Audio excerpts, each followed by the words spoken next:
আসসালামু আলাইকুম। তো তোমাদের সবাইকে স্বাগত জানাচ্ছি আমাদের বায়োলজি ক্লাসে লেকচারে।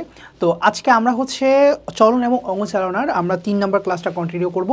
তো শুরু করা যায়। ওকে, সো বিগত ক্লাসগুলোতে আমরা মোটামুটি কঙ্কালতন্ত্রের যতগুলো হাড় আছে, কোন হাড় কোন অঞ্চলে থাকে, কোন হাড় কয়টা করে থাকে, কোন হাড় অ্যাকচুয়ালি মানে অর্থাৎ হাড় রিলেটেড আমাদের এভরিথিং পড়ছি। কোন হাড়ে কি প্রসেস থাকে, কোন হাড়ের বিশেষ বৈশিষ্ট্য কি, মানে এই ধরনের জিনিসপত্রগুলো আমরা মোটামুটি বিগত 2 ক্লাসে কভার করার চেষ্টা করছি। সো আজকে আমরা যেটা শুরু করবো সেটা হচ্ছে কঙ্কাল যোজক কলা। দেখতে পাচ্ছ এখানে আমরা অস্থি তরুণাস্থি নিয়ে ব্যাপক ডিটেলস আমরা আলোচনা করব এবং পাশাপাশি যদি সম্ভব হয় আমরা পেশিতেও চলে যাব। ঠিক আছে, সো আমরা দেখি কতটুকু আমরা আগাতে পারি। তো আমরা শুরু করি। ওকে, সো শুরু করা যায়।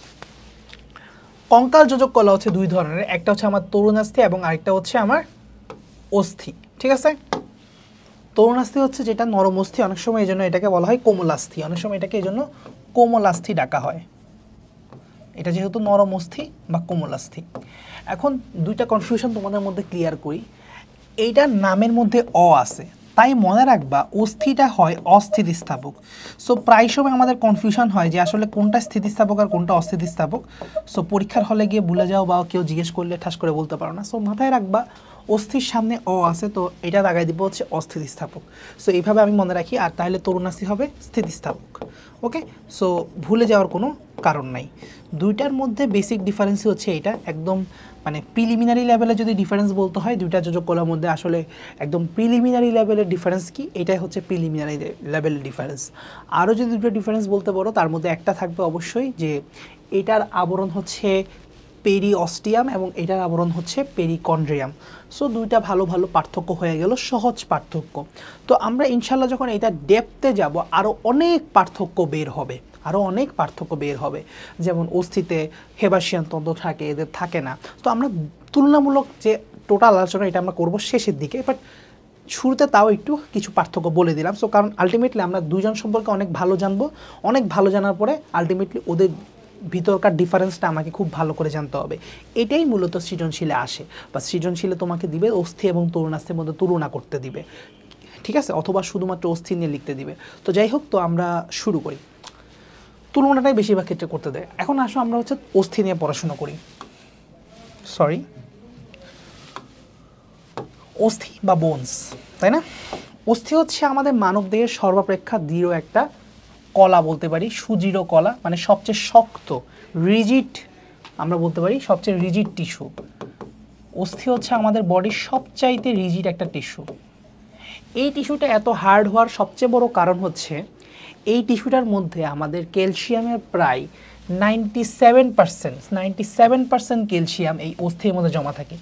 এই কারণে এই স্ট্রাকচারটা এত বেশি রিজিড। তার মানে আমরা বুঝতে পারতেছি যে অস্থি কেন এত শক্ত, কার মধ্যে এটার মধ্যে ভারকে ক্যালসিয়াম হয়, এবং ক্যালসিয়াম পুরো বডিতে যত ক্যালসিয়াম আছে সেই ক্যালসিয়ামের 97% ক্যালসিয়ামে হচ্ছে অস্থির মধ্যে জমা থাকে। তাহলে বুঝতে পারতেছ? তাহলে আমরা এই দুইটা পয়েন্ট আমরা জানলাম। আর অস্থিতিস্থাপক আগেই বলে আসছি, তাই না? অস্থিতিস্থাপক, অনমনীয়, সবগুলোর আগে অ থাকবে। আর যে অস্থিতিস্থাপক সে সহজে ভেঙে যাবে। ঠিক আছে, আচ্ছা, কিন্তু যেটা স্থিতিস্থাপক হবে সহজে ভাঙবে না, কারণ এটাকে এমন করলে এটা আবার আগের জায়গায় ফিরে আসবে। কিন্তু অস্থিতিস্থাপক জিনিস এমন করলে ঠাস করে ভেঙে যাবে আর আগের জায়গায় ফিরে আসবে না। আচ্ছা, তো এখন দেখো আমরা গঠন পরে পড়েছি, আমি সুন্দর করে পড়াই দিব। এখন দেখো অস্থির আবরণকে কি বলে বলছিলাম, পেরিঅস্ট্রিয়াম বলে, এবং অস্থি গঠন করার প্রক্রিয়াকে অসিফিকেশন বলে। সো এই জিনিসটা জানতে পারো। আর কি এখানে বলার আছে, আমি যেটা বলতে চাচ্ছি মেনশন করতে চাচ্ছি, আপাতত আর কোনো কিছু মেনশন করব না। ঠিক আছে, সো আপাতত এতটুকু পর্যন্ত আমরা থাকি। এখন আমরা অস্থির গঠনটা তোমাদেরকে পড়াবো। কি পড়াবো ভাইয়া? অস্থির গঠন পড়াবো। আচ্ছা, অস্থির গঠন না, অস্থির গঠন যদি আমাকে পড়াইতে হয় আমি একটু সুন্দর করে পড়াবো, কারণ আমি হচ্ছে একটু জানোই ভাইয়া ছক করে পড়াইতে পছন্দ করি। এতে করে তোমাদের স্টুডেন্টের মাথায় এটা একটু ভালো করে সেট আপ হয়। ঠিক আছে, আমি যদি ছক দিয়ে বই বানাই তাহলে দেখা যাবে পুরো বইরে আমি সুন্দর মতো ছক বানায় ফেলতে পারবো। ঠিক আছে, সো এই হলো ঘটনা আর কি। ছক করে করে তুমি যদি পড়ার এই সিস্টেমটা নিজে আয়ত্ত করো দেখবা যে অনেক কিছু ইজি হয়ে যাচ্ছে। ঠিক আছে, আচ্ছা, সো আমাদের এই অস্থিটার মধ্যে অস্থির দুইটা বেসিক স্ট্রাকচার আছে। আচ্ছা আমি একটু টাইম নিয়ে করি জিনিসটা।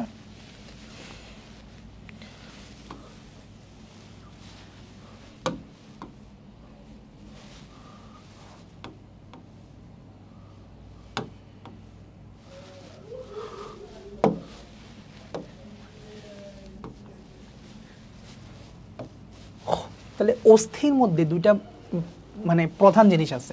একটা জিনিস চিন্তা করো, কোনো একটা আমাদের বডির যে কোনো টিস্যু, রক্তের কথা চিন্তা করো, রক্তে আমরা একটা অংশ বলতাম না যে প্লাজমা থাকে, তাই না? মানে একটা তরল অংশ থাকে এবং ওইটার মধ্যে ভাসমান কিছু পদার্থ থাকে, তাই না?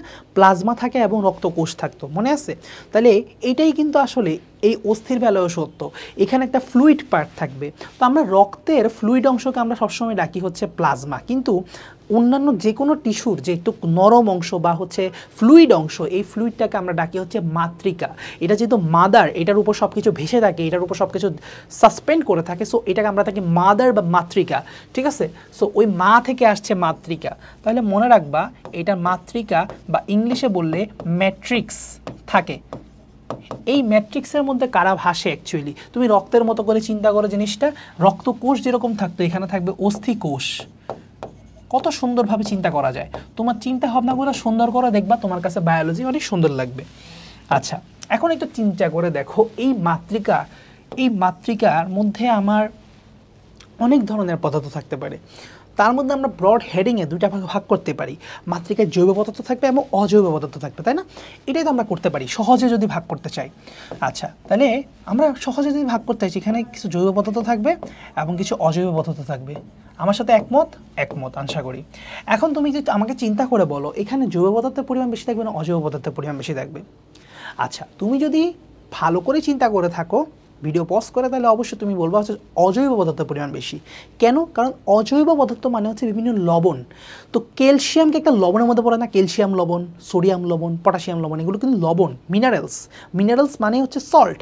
সো অজৈব পদার্থগুলো হচ্ছে বেসিক্যালি বিভিন্ন ধরনের মিনারেল সল্ট। হ্যাঁ, তো তো ক্যালসিয়াম আমি বলছি অনেক বেশি থাকে আমাদের হাড্ডিতে। তার মানে আমার এত শক্ত টিস্যু হইতে হলে অজৈব পদার্থের পরিমাণ বেশি। এক্স্যাক্টলি এটা রক্তের বিপরীত। রক্তে থাকতে হচ্ছে জৈব পদার্থের পরিমাণটা অনেক বেশি, হ্যাঁ, আর অজৈব পদার্থের পরিমাণ সবচেয়ে কম, ওই 0.9% না কত জানি ছিল, তাই না? অনেক কম।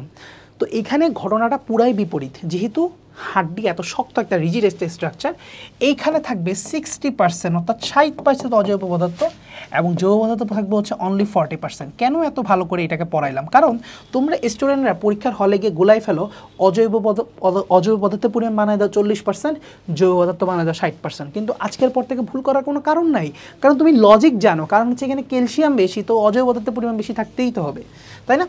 তুমি একটু বুঝে পড়ো, বুঝে পড়লে আসলে অনেক কনফিউশনগুলা এমনি অটো ক্লিয়ার হয়ে যায়। অটো আর কনফিউশন আসে না বিভিন্ন ক্ষেত্রে। হ্যাঁ, তাহলে এই হলো জৈব পদার্থ অজৈব পদার্থ। তো জৈব পদার্থের মধ্যে আমার কি কি থাকতে পারে? জৈব পদার্থের মধ্যে আমার দুইটা মূল জিনিস আছে। একটা হচ্ছে কোলাজেন থাকবে, তারপরে আমার অসিমিউকয়েড থাকবে, তারপরে আরও অনেক কিছু থাকতে পারে, পলিস্যাকারাইড থাকতে পারে, সেইন থাকতে পারে, কি জানি আরও কথা বলছে দেখো তো। এই যে মিউকোপলিস্যাকারাইড বা অসেন, মিউকোপলিস্যাকারাইড থাকবে, হ্যাঁ, মিউকোপলিস্যাকারাইড।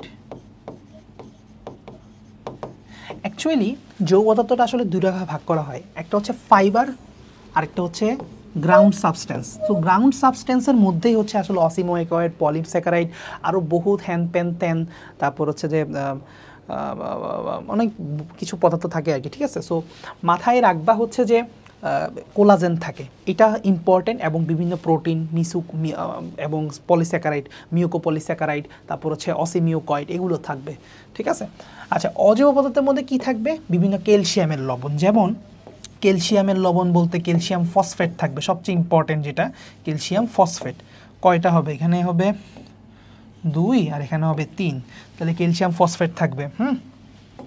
তারপর ক্যালসিয়ামের কার্বনেট থাকবে, তাই না? তারপর ক্যালসিয়ামের ক্লোরাইড থাকবে, আরও এক্সেট্রা আরও অনেক লবণ থাকবে ক্যালসিয়ামের। এছাড়াও একটা ইম্পর্টেন্ট জিনিস তোমরা মিস করো, ক্যালসিয়াম ছাড়াও যে লবণটা বেশি থাকে সেটা হচ্ছে কিছু অল্প পরিমাণ, অবশ্যই ক্যালসিয়ামের মতো অত বেশি থাকবে না, কিন্তু ম্যাগনেসিয়াম থাকে। সো ম্যাগনেসিয়াম ফসফেট এইটার কথা তোমরা অনেকে ভুলে যাও, বা অপশানে যদি পরীক্ষায় দেয়, আমি মনে হয় ভুল করছি, উল্টা করছি না, আচ্ছা যদি পরীক্ষায় দেয় তোমরা আসলে চিনতে পারো না যে আসলে ম্যাগনেসিয়াম ফসফেট যে থাকতে পারে, কারণ তোমরা আজীবন ক্যালসিয়াম ক্যালসিয়াম ক্যালসিয়াম, আমিও বলতেছি ক্যালসিয়াম ক্যালসিয়াম ক্যালসিয়াম, কিন্তু তোমরা খেয়াল করো না ম্যাগনেসিয়ামও যে থাকতে পারে। সো এটা একটু দেখবা, ম্যাগনেসিয়াম ফসফেটও কিন্তু পাওয়া যায় আমাদের অস্থির মধ্যে, একটু আলাদা করে মাথায় রাখবা। ম্যাগনেসিয়াম লবণও পাওয়া যায় ভালো পরিমাণে। এখন আচ্ছা এইদিকে তো লিখতে লিখতে একদম জায়গা খেয়ে ফেলছি, আমি এদিকে একটু, ওকে। সো এইখানে আসি আমরা, তো এটা হচ্ছে আমাদের অস্থিকোষ। তো অস্থিকোষ মনে রাখবো আমাদের 3 ধরনের অস্থিকোষ থাকে, ঠিক আছে। একটা হচ্ছে কি ভাইয়া, অস্টিওব্লাস্ট, একটা হচ্ছে কি ভাইয়া অস্টিওব্লাস্ট, একটা হচ্ছে ভাইয়া অস্টিওসাইট, এবং আরেকটা হচ্ছে ভাইয়া অস্টিওক্লাস্ট। এই 3 ধরনের কোষ থাকে। তো আমি তোমাদের জানার সুবিধার্থে 2-3টা কথা বলবো, মাথায় রাখতে পারলে ভালো, না রাখতে পারলে কোনো সমস্যা নেই। অস্টিওব্লাস্ট এটা আসলে যেটা করে, এটা হচ্ছে এই ম্যাট্রিক্সের কোলাজেন বলো বা এভরিথিং এগুলো তৈরি করতে সে সাহায্য করে, বুঝছো? মানে পুরা অস্থি গঠনে তার হচ্ছে সবচেয়ে বড় ভূমিকা। এই অস্টিওব্লাস্টের হচ্ছে সবচেয়ে বড় ভূমিকা এই ম্যাট্রিক্সের পদার্থগুলো তৈরি করা, মানে বিশেষ করে জৈব পদার্থগুলো তৈরি করা, হ্যাঁ, বিশেষ করে কোলাজেন ফাইবার চারপাশে তৈরি করা, এগুলো হচ্ছে তার সবচেয়ে ইম্পর্টেন্ট ক্লাস। এই অস্টিওব্লাস্ট কোষের কাজ হচ্ছে এগুলো, চারপাশে কোলাজেন তৈরি করে ফেলা। ধরো একটা অস্টিওব্লাস্ট চারপাশে কি করবে, কোলাজেন, মানে এমন এমন কিছু প্রোটিন তৈরি করবে যারা হচ্ছে কোলাজেন তৈরি করবে এই চারপাশে। তারপর এখানে গ্রাউন্ড সাবস্টেন্স লাইক এরকম পদার্থগুলো যুক্ত হবে। তারপর দেন হচ্ছে কিছু ক্যালসিয়াম আয়ন এখানে এসে যুক্ত হবে, ঠিক আছে। সো আস্তে আস্তে এই জায়গায় একটা অস্থি গঠনের প্রক্রিয়া শুরু হয়ে যাবে, সবগুলো আস্তে আস্তে। তাহলে শুরুটা করে হচ্ছে এই অস্টিওব্লাস্ট। তাহলে অস্টিওব্লাস্টগুলো very very active, they are very very active.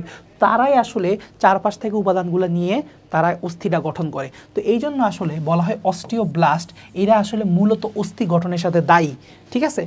আর অস্টিওক্লাস্টের দিকে একটু লক্ষ্য করো। অস্টিওক্লাস্টটা হচ্ছে তারা হচ্ছে অস্থি ধ্বংসের দিকে আসলে ধাবিত করে, অর্থাৎ একটা অস্থি থেকে সে হচ্ছে চেষ্টা করে যে ক্যালসিয়াম যাতে চলে যায়, বাইরে চলে যায়, রক্তে চলে যায় বা বিভিন্ন জায়গায় চলে যায়, সে হচ্ছে এই কাজ করে। এখন এগুলো যদি বাইরে চলে যায় তাহলে আস্তে আস্তে অস্থি ভঙ্গ ধরবে, তাই না? সো অস্থি ভাঙ্গনের কাজ ঘটায় হচ্ছে অস্টিওক্লাস্ট, অস্থি গঠনের কাজ করছে অস্টিওব্লাস্ট। তাহলে তোমার মাথায় চিন্তা আসতে পারে মাঝখানে যে এই নিরীহ বালক অস্টিওসাইট, এই কি করে আসলে? এই আসলে মেনটেন করে, দুজনের মধ্যে ভারসাম্য রক্ষা করে, ঠিক আছে। সো যারা একটু পরিণত অস্থিকোষ বলা হয়, তাহলে এটাকে বলা হয় অপরিণত অস্থিকোষ। আমরা জানি যারা একটু অপরিণত বাচ্চা, বেবি থাকে, বি ফর বেবি, সো তারা বি ফর বেবি মনে রাখতে পারো। যারা একটু বেবি থাকে তারা বেশি অ্যাক্টিভ থাকে, তারা বেশি হাসি তামাশা, তারপর খেলাধুলা এগুলো বেশি করে, তারা মোর অ্যাক্টিভ থাকে। তখন তুমি একটু ম্যাচিওর হয়ে যায়, যেমন সি ফর চাইল্ড মনে রাখতে পারো, সি ফর সাইট। তাহলে যখন তুমি অস্টিওসাইট হয়ে যাও তখন তুমি একটু ম্যাচিওর হয়ে যাও বা পরিণত হয়ে যাও। তাহলে পরিণত অস্থিকোষ একটু কম অ্যাক্টিভ থাকে, তারা হচ্ছে জাস্ট মেনটেন করে অস্থির একটা, অস্থিটা জাস্ট মেনটেন করে। তারা নতুন করে কোনো অস্থি তৈরিও করে না, তারা ভঙ্গও করে না, তারা জাস্ট জিনিসটা মেনটেন করে, হ্যাঁ। তো এটা জানে রাখতে পারো, আমি এই জন্য জাস্ট বলে রাখলাম, তেমন করে তোমাদের বইয়ে লেখা নাই, হ্যাঁ, আজমল স্যারের বইয়ে। তো বুঝছো তোমরা, এখানে ধারণা পাইছো। সো অস্থির গঠনটা আমি তোমাদেরকে খুব ভালো করে ধারণা দিয়ে দিছি। সো গঠন নিয়ে তোমাদের আর কোনো দিন কোনো ঝামেলা হওয়ার কথা না, অস্থির গঠনটা আমি তোমাদেরকে পড়ায় দিলাম। এখন আসো অস্থি কয় প্রকার। অস্থি হচ্ছে 2 প্রকার, একটা হচ্ছে নিরেট অস্থি, একটা হচ্ছে স্পঞ্জি অস্থি, ঠিক আছে। তাহলে একটা হচ্ছে নিরেট অস্থি, একটা হচ্ছে স্পঞ্জি অস্থি। নিরেট অস্থি বা দৃঢ় অস্থি, এটার আরও একটা অপর নাম আছে, আরেকটা অপর নাম কি ভাইয়া? আরেকটা অপর নাম হচ্ছে কর্টিক্যাল অস্থি। এটার আরেকটা অপর নাম কি? কর্টিক্যাল অস্থি, হ্যাঁ। আচ্ছা, তারপরে স্পঞ্জি অস্থি, আরেকটা কি? স্পঞ্জি অস্থি। স্পঞ্জি অস্থির আরেকটা অপর নাম আছে, সেটা হচ্ছে ট্রাভিকুলার অস্থি, হ্যাঁ, ট্রাভিকুলার অস্থি। আরেকটা অপর নাম কি? ট্রাভিকুলার অস্থি ভাইয়া। আরেকটা নাম কি? ট্রাভিকুলার অস্থি। আরেকটা অপর নাম আছে, সেটা হচ্ছে ক্যান্সেলাস বোন, ঠিক আছে, ক্যান্সেলাস বোন, ঠিক আছে। এই দুটা জিনিস মাথায় রাখবা। তো আমরা কি পাইলাম? আমরা পাইলাম হচ্ছে নিরেট অস্থি, আরেকটা হচ্ছে স্পঞ্জি অস্থি। নিরেট অস্থির অপর নাম কি? দৃঢ় অস্থি, রিজিড বোন, দেন হচ্ছে কর্টিক্যাল বোন, এগুলো। তারপর হচ্ছে কি স্পঞ্জি অস্থির অপর নাম হচ্ছে ট্রাবেকুলার বোন, ক্যান্সেলাস বোন। অপর নামগুলো ভালো করে পড়বা, এমসিকিউতে আসার মতো, ঠিক আছে? তো অপর নাম সহ পড়িবা, ওকে? অপর নাম সহ পড়িবা, হুদাহুদি লিখি নাই। এখন মনে রাখবা নিরেট অস্থিগুলোর মধ্যে মালপাতি বেশি থাকে, কারণ তারা নিরেট, আর স্পঞ্জি অস্থিগুলোর মধ্যে মালপাতি কম থাকে, যার কারণে মনে রাখবা নিরেট অস্থি বডির সবচেয়ে বেশি ওয়েট ক্যারি করে। সো বডির সবচেয়ে বেশি ওয়েট বলতে 80% ওয়েট হচ্ছে ক্যারি করতেছে হচ্ছে এইগুলোর জন্য, দায়ী হচ্ছে নিরেট অস্থির জন্য। আমার বডির 80% ওয়েট হচ্ছে আমার নিরেট অস্থির জন্য, জাস্ট অনলি 20%, বাকি 20% হচ্ছে স্পঞ্জি অস্থির জন্য আমার হচ্ছে। ক্লিয়ার? এটা মাথায় রাখবো। আচ্ছা, এখন বাকি যে আরেকটা কথা মনে রাখবো সেটা লাস্ট, সেটা হচ্ছে দেখো, সেটা হচ্ছে কেয়ারফুল, বি কেয়ারফুল, যে নিরেট অস্থির গঠনের একক হচ্ছে হেবার্সিয়ান তন্ত্র। নিরেট অস্থির একক হচ্ছে হেবার্সিয়ান তন্ত্র, ঠিক আছে? এটা মাথায় রাখবো। এখন হেবার্সিয়ান তন্ত্রের একটা অপর নাম আছে যেটার নাম হচ্ছে অস্টিয়ন। এটার অপর নাম কি ভাইয়া? অস্টিয়ন, ঠিক আছে? মাথায় রাখবো। ক্লিয়ার? এতটুকু ক্লিয়ার তো? এখন আসো স্পঞ্জি অস্থির এককটার দিকে তাকাও, সেটার একক হবে ট্রাবেকুলা। এই মনে পড়তেছে ট্রাবেকুলার অস্থি বলা হয়তো কেন? কারণ হচ্ছে তার একক হচ্ছে ট্রাবেকুলা, ঠিক আছে? আচ্ছা, তাহলে মাথায় রাখবো। তাহলে নিরেট অস্থির একক কি বলো তো ভাইয়া? হেবার্সিয়ান তন্ত্র। নিরেট অস্থির একক কি? হেবার্সিয়ান তন্ত্র। স্পঞ্জি অস্থির একক কি? ট্রাবেকুলা। সো এগুলো তুমি নিজে নিজে অ্যান্সার করার ট্রাই করো, ঠিক আছে? তো আমি তোমাকে প্রশ্ন করলাম দুইটা, যে একটা হচ্ছে কি বললাম, যে নিরেট অস্থির গঠনের একক কি, এবং স্পঞ্জি অস্থির গঠনের একক কি, অ্যান্সার করো। আচ্ছা, এখন উদাহরণগুলো একটু দেখে রাখবা। তোমার চিরচেনা অস্থিগুলা হিউমেরাস, ফিমার, এগুলো হবে নিরেট অস্থি।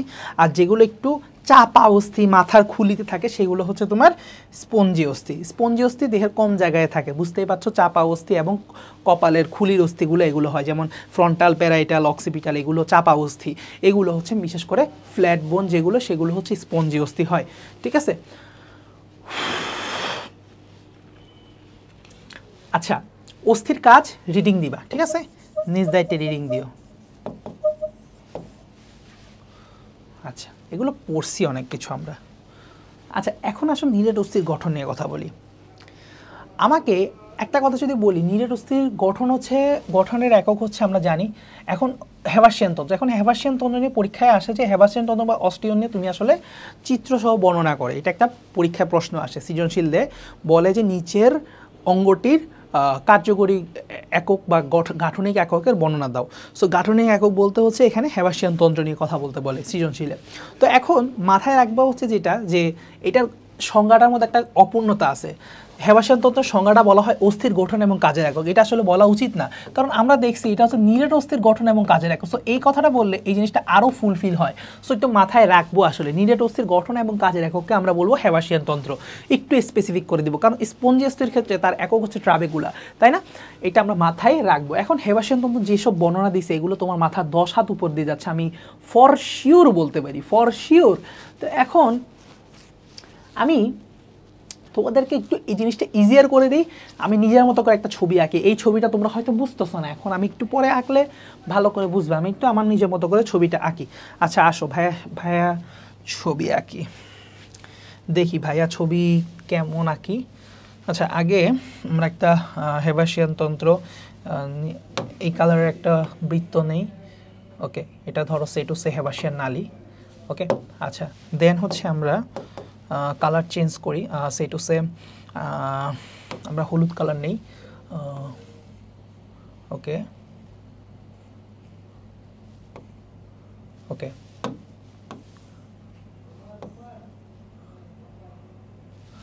ওকে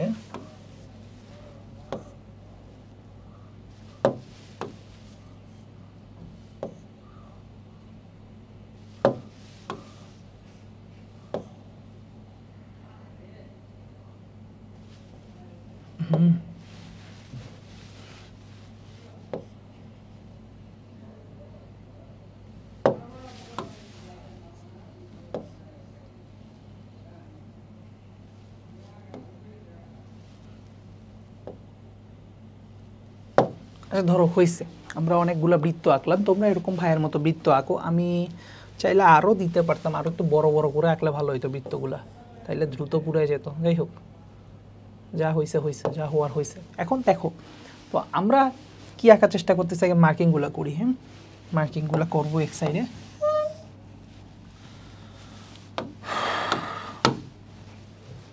আচ্ছা, মনে রাখবা আমাদের এই হ্যাভাসিয়ান ক্যানেলের বা হ্যাভাসিয়ান হ্যাভাসিয়ান সিস্টেমটা, এটা কিসের ছবি আঁকতেছি আমরা?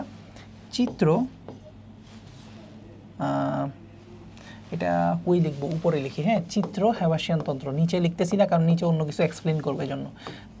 চিত্র হ্যাভাসিয়ান তন্ত্র বা হ্যাভাসিয়ান সিস্টেম, তন্ত্র বা হ্যাভাসিয়ান সিস্টেম। ওকে, হ্যাভাসিয়ান তন্ত্রের অপর নাম কি? অস্টিয়ন। আচ্ছা, তো হ্যাভাসিয়ান তন্ত্রের একদম সেন্টারে, হ্যাভাসিয়ান তন্ত্রের একদম সেন্টারে দেখো, হ্যাভাসিয়ান তন্ত্রের একদম সেন্টারে থাকবে হচ্ছে, কি থাকবে ভাইয়া, কি থাকবে নিজে বলে ফেলো। হ্যাভাসিয়ান ক্যানেলের একদম সেন্টারে থাকবে হচ্ছে আমাদের হ্যাভাসিয়ান ক্যানেল, হ্যাভাসিয়ান ক্যানেল বা হ্যাভাসিয়ান নালী। তাহলে দিস ইজ আওয়ার হ্যাভাসিয়ান নালী, ঠিক আছে? ঠিক আছে, এটা হচ্ছে আমাদের হ্যাভাসিয়ান নালী। এখন আসো, হ্যাভাসিয়ান নালীর চারপাশে এই যে বৃত্তাকারে সজ্জিত কতগুলো জিনিস দেখতেছো, সে টু সে হচ্ছে, আমরা যদি একটু কালার দিতে পারতাম এখানে খুব ভালো হইতো, আসলে তোমরা আরও ভালো বুঝতে পারতা, বেটার আইডিয়া পাইতা। আমি তো কালার দিতে পারতেছি না এই জায়গায়, মানে কালার ফিল দিতে পারলে। এটা কি জিনিস? জীবনে ইউজ করি নাই, জিনিসটা কি এটা?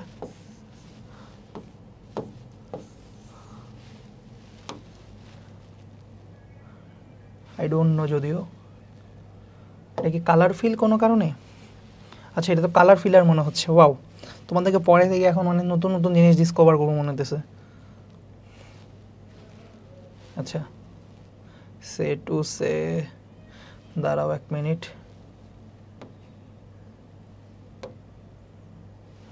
ধরো, আচ্ছা এটা দিলাম, এখানে fill up. Wow wow, nice. আচ্ছা এখানে দিলাম, wow wow wow wow, very good. আচ্ছা, হোয়াট এভার, আমরা বুঝতেছি তো কি আঁকার চেষ্টা করতেছি। হ্যাঁ, আমার নিজেরই বিশ্বাস হইতেছে না কি আঁকলাম এটা। আচ্ছা, এটা একটু ফিলার যে দিলাম, ফিলারটা, এটার কালার চেঞ্জ করা যাচ্ছে না? কালারটা চেঞ্জ করতে পারলে ভালো হয়। ফিলারটা খুবই হালকা লিকুইড কালারের কিছু, হ্যাঁ এই কালারের কিছু একটা ফিলার দিই। ওকে, তাহলে না এটাতে দিব না, ফিলার দিলাম এখানে, এখানে, এখানে, এখানে, এখানে, এখানে।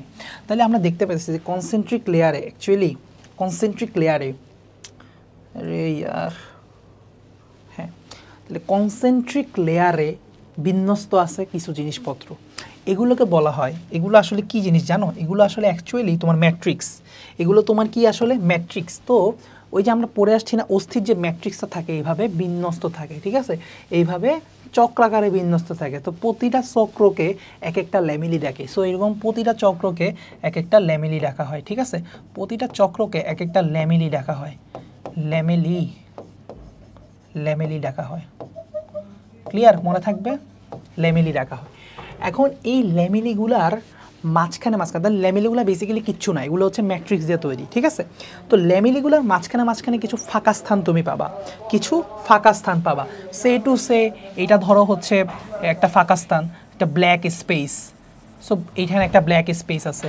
তারপর সে টু সে ধরো এই জায়গায় আরেকটা ব্ল্যাক স্পেস আছে, তারপর এই জায়গায় ধরো আরেকটা ব্ল্যাক স্পেস আছে, তারপর হচ্ছে এখানে আরেকটা ব্ল্যাক স্পেস আছে। হ্যাঁ, তো আচ্ছা, তো এই হলো ঘটনা। হ্যাঁ, তারপরে ধরো এখানে আছে, এখানে আছে, আমরা কয়েকটা দিলাম আর কি, হ্যাঁ, স্পেসগুলা।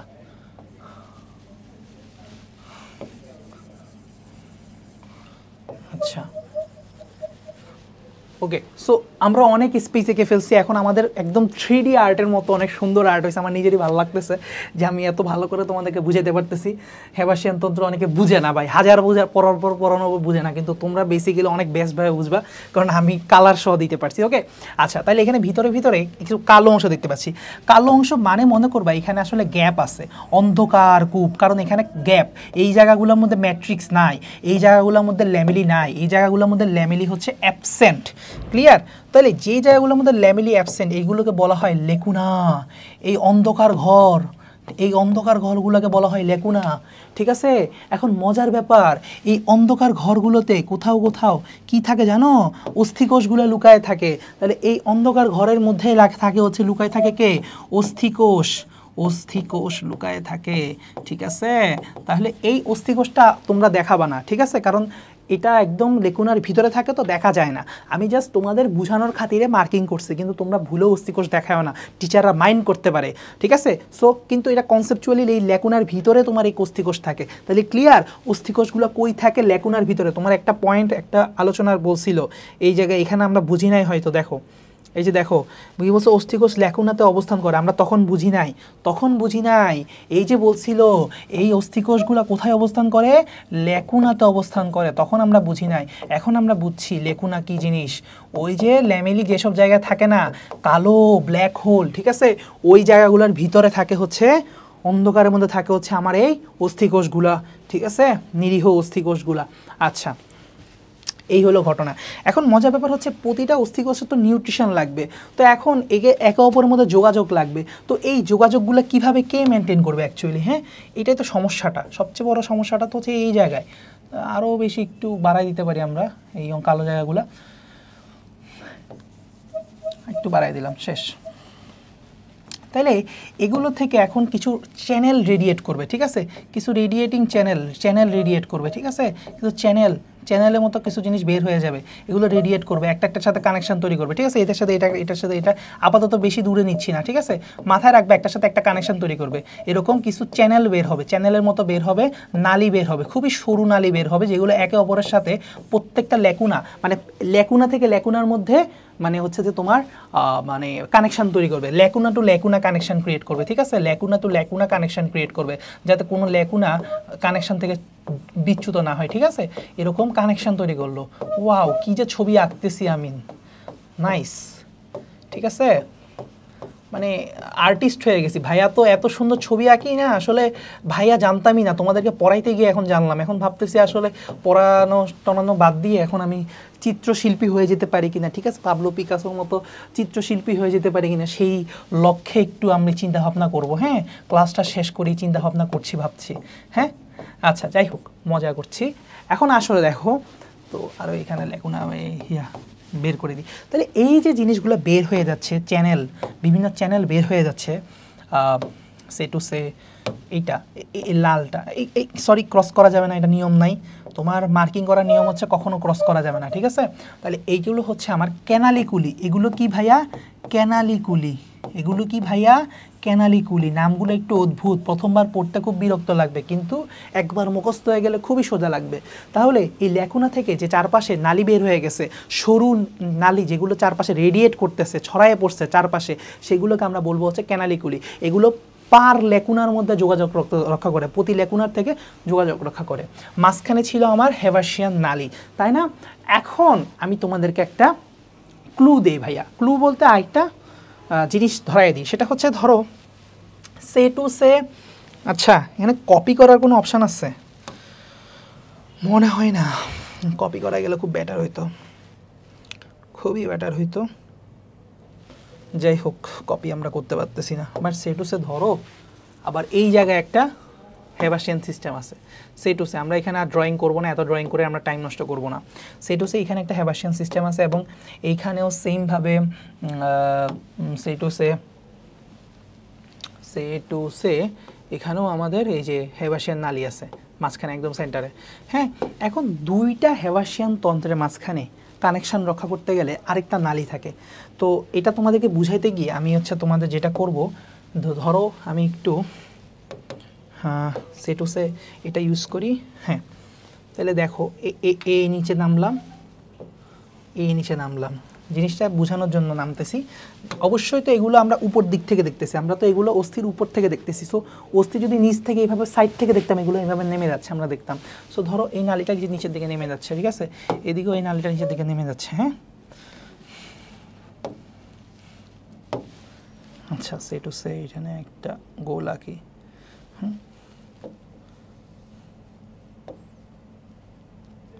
আচ্ছা, ঠিক আছে, চলবে। আচ্ছা, চলবে। এখন আসো এদের মাঝখানে সংযোগ রক্ষা করার জন্য, এদের মাঝখানে সংযোগ রক্ষা করার জন্য একটা অনুপ্রস্থ নালী যাবে। এই যে দেখো, এদের মাঝখানে যোগাযোগ রক্ষা করার জন্য একটা অনুপ্রস্থ নালী যাবে।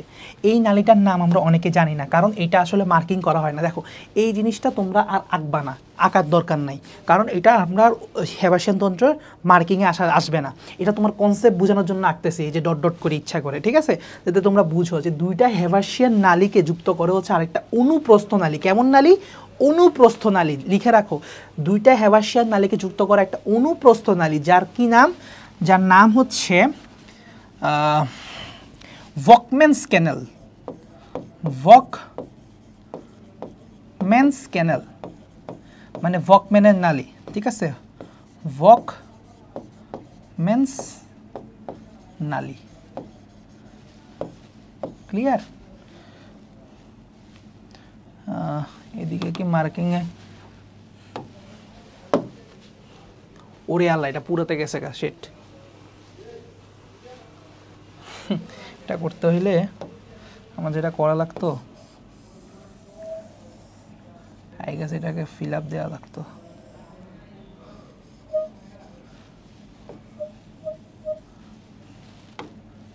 এখন দেখি তো, আচ্ছা ঠিক আছে, এখন নিচে।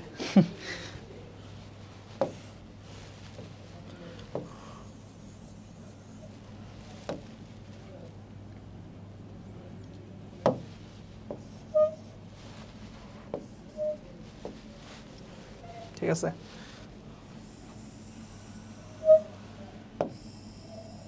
যার কারুকার্য না করি, তাহলে বুঝতে পারতেছো তো দুইটা হেবাসিয়ান নালীর মধ্যে কে সংযোগ রক্ষা করে?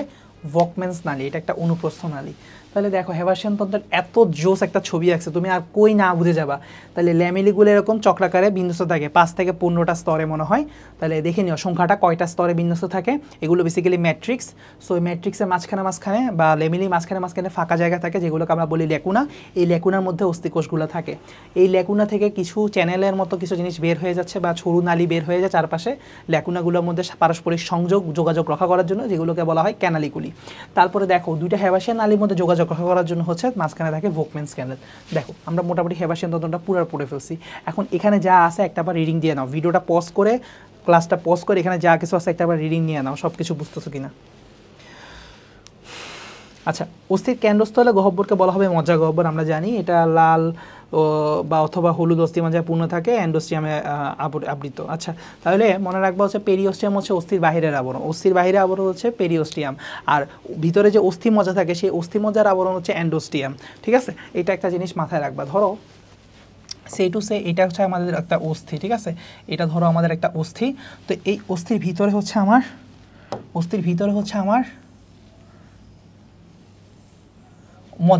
মজ্জা গহ্বর। তাহলে এটা হচ্ছে আমার মজ্জা গহ্বর, ঠিক আছে, এইটা হচ্ছে আমার মজ্জা গহ্বর বা বোন ম্যারো ক্যাভিটি। মজ্জা গহ্বর, বা এখানে থাকবে আমার বোন ম্যারো, সো এটা হচ্ছে বোন ম্যারো ক্যাভিটি, ঠিক আছে, বোন ম্যারো ক্যাভিটি। এই মজ্জা গহ্বরের যে আবরণ তুমি দেখতে পাচ্ছ, এই যে আবরণ তুমি দেখতে পাচ্ছ, এটা হচ্ছে বেসিক্যালি এন্ডোস্টিয়াম। এটা হচ্ছে কি? এন্ডোস্টিয়াম, ঠিক আছে। আর পুরা অস্থির বাহিরে যে আবরণটা থাকে, ঠিক আছে, পুরা অস্থির বাহিরে যে আবরণটা থাকে সেইটা হচ্ছে পেরিওস্টিয়াম। ক্লিয়ার?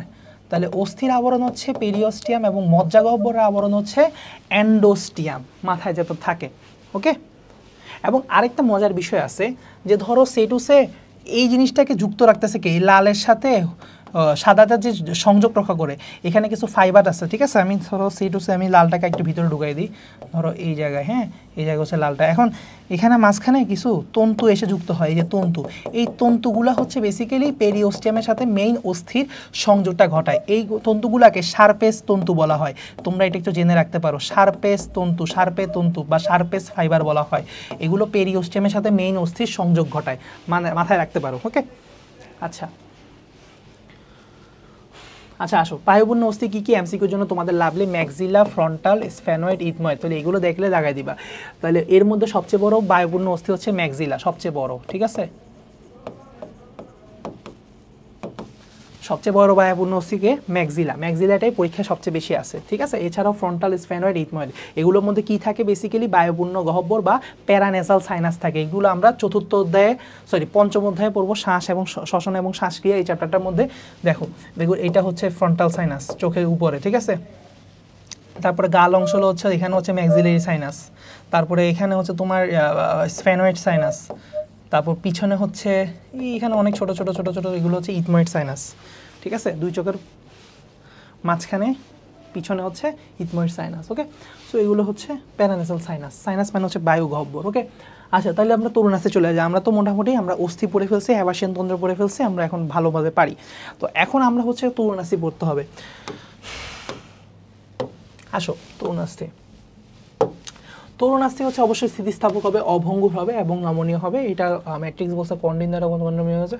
আচ্ছা একটু দেখিনি ভাইয়া, একটু দেখিনি কি কি বলছে, কন্ডমীয় বলছে কন্ডমীয় হচ্ছে। ওকে আচ্ছা ওকে, সো আমরা অ্যাকচুয়ালি আবার আগের মতো করে পড়তে পারি। হ্যাঁ, আগের মতো করে অ্যাকচুয়ালি তরুণাস্থির গঠনটা একটু আমরা একটু সেমভাবেই শেষ করে আসতে পারি। তরুণাস্থির গঠন, ঠিক আছে। তরুণাস্থির আবরণকে কি বলে ভাইয়া? পেরিকন্ড্রিয়াম বলে, তাই না? পেরিকন্ড্রিয়াম বলে, কি বলে? পেরিকন্ড্রিয়াম বলে। এখন আমরা আসি যে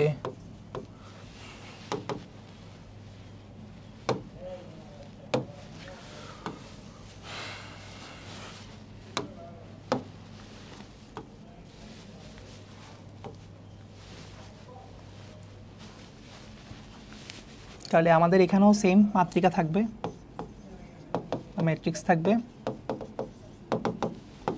এই মাতৃকা বা ম্যাট্রিক্স কী দিয়ে গড়ে হবে? কন্ড্রিন নামক প্রোটিন দেবো, কন্ড্রিন প্রোটিন দিয়ে তৈরি থাকবে। এখানে একটু ভিন্নতা আছে, ঠিক আছে, কন্ড্রিন প্রোটিন দিয়ে তৈরি করা থাকবে। এখানে জৈব অজৈব পদার্থ নিয়ে কোনো আলোচনা নেই, এখানে ডিরেক্ট বলছে কি কন্ড্রিন প্রোটিন দিয়ে তৈরি করে। এখন কন্ড্রিন প্রোটিনটা নিজে আবার দুই ধরনের প্রোটিনের সমন্বয়ে তৈরি, একটা হচ্ছে কন্ড্রো অ্যালবুনয়েড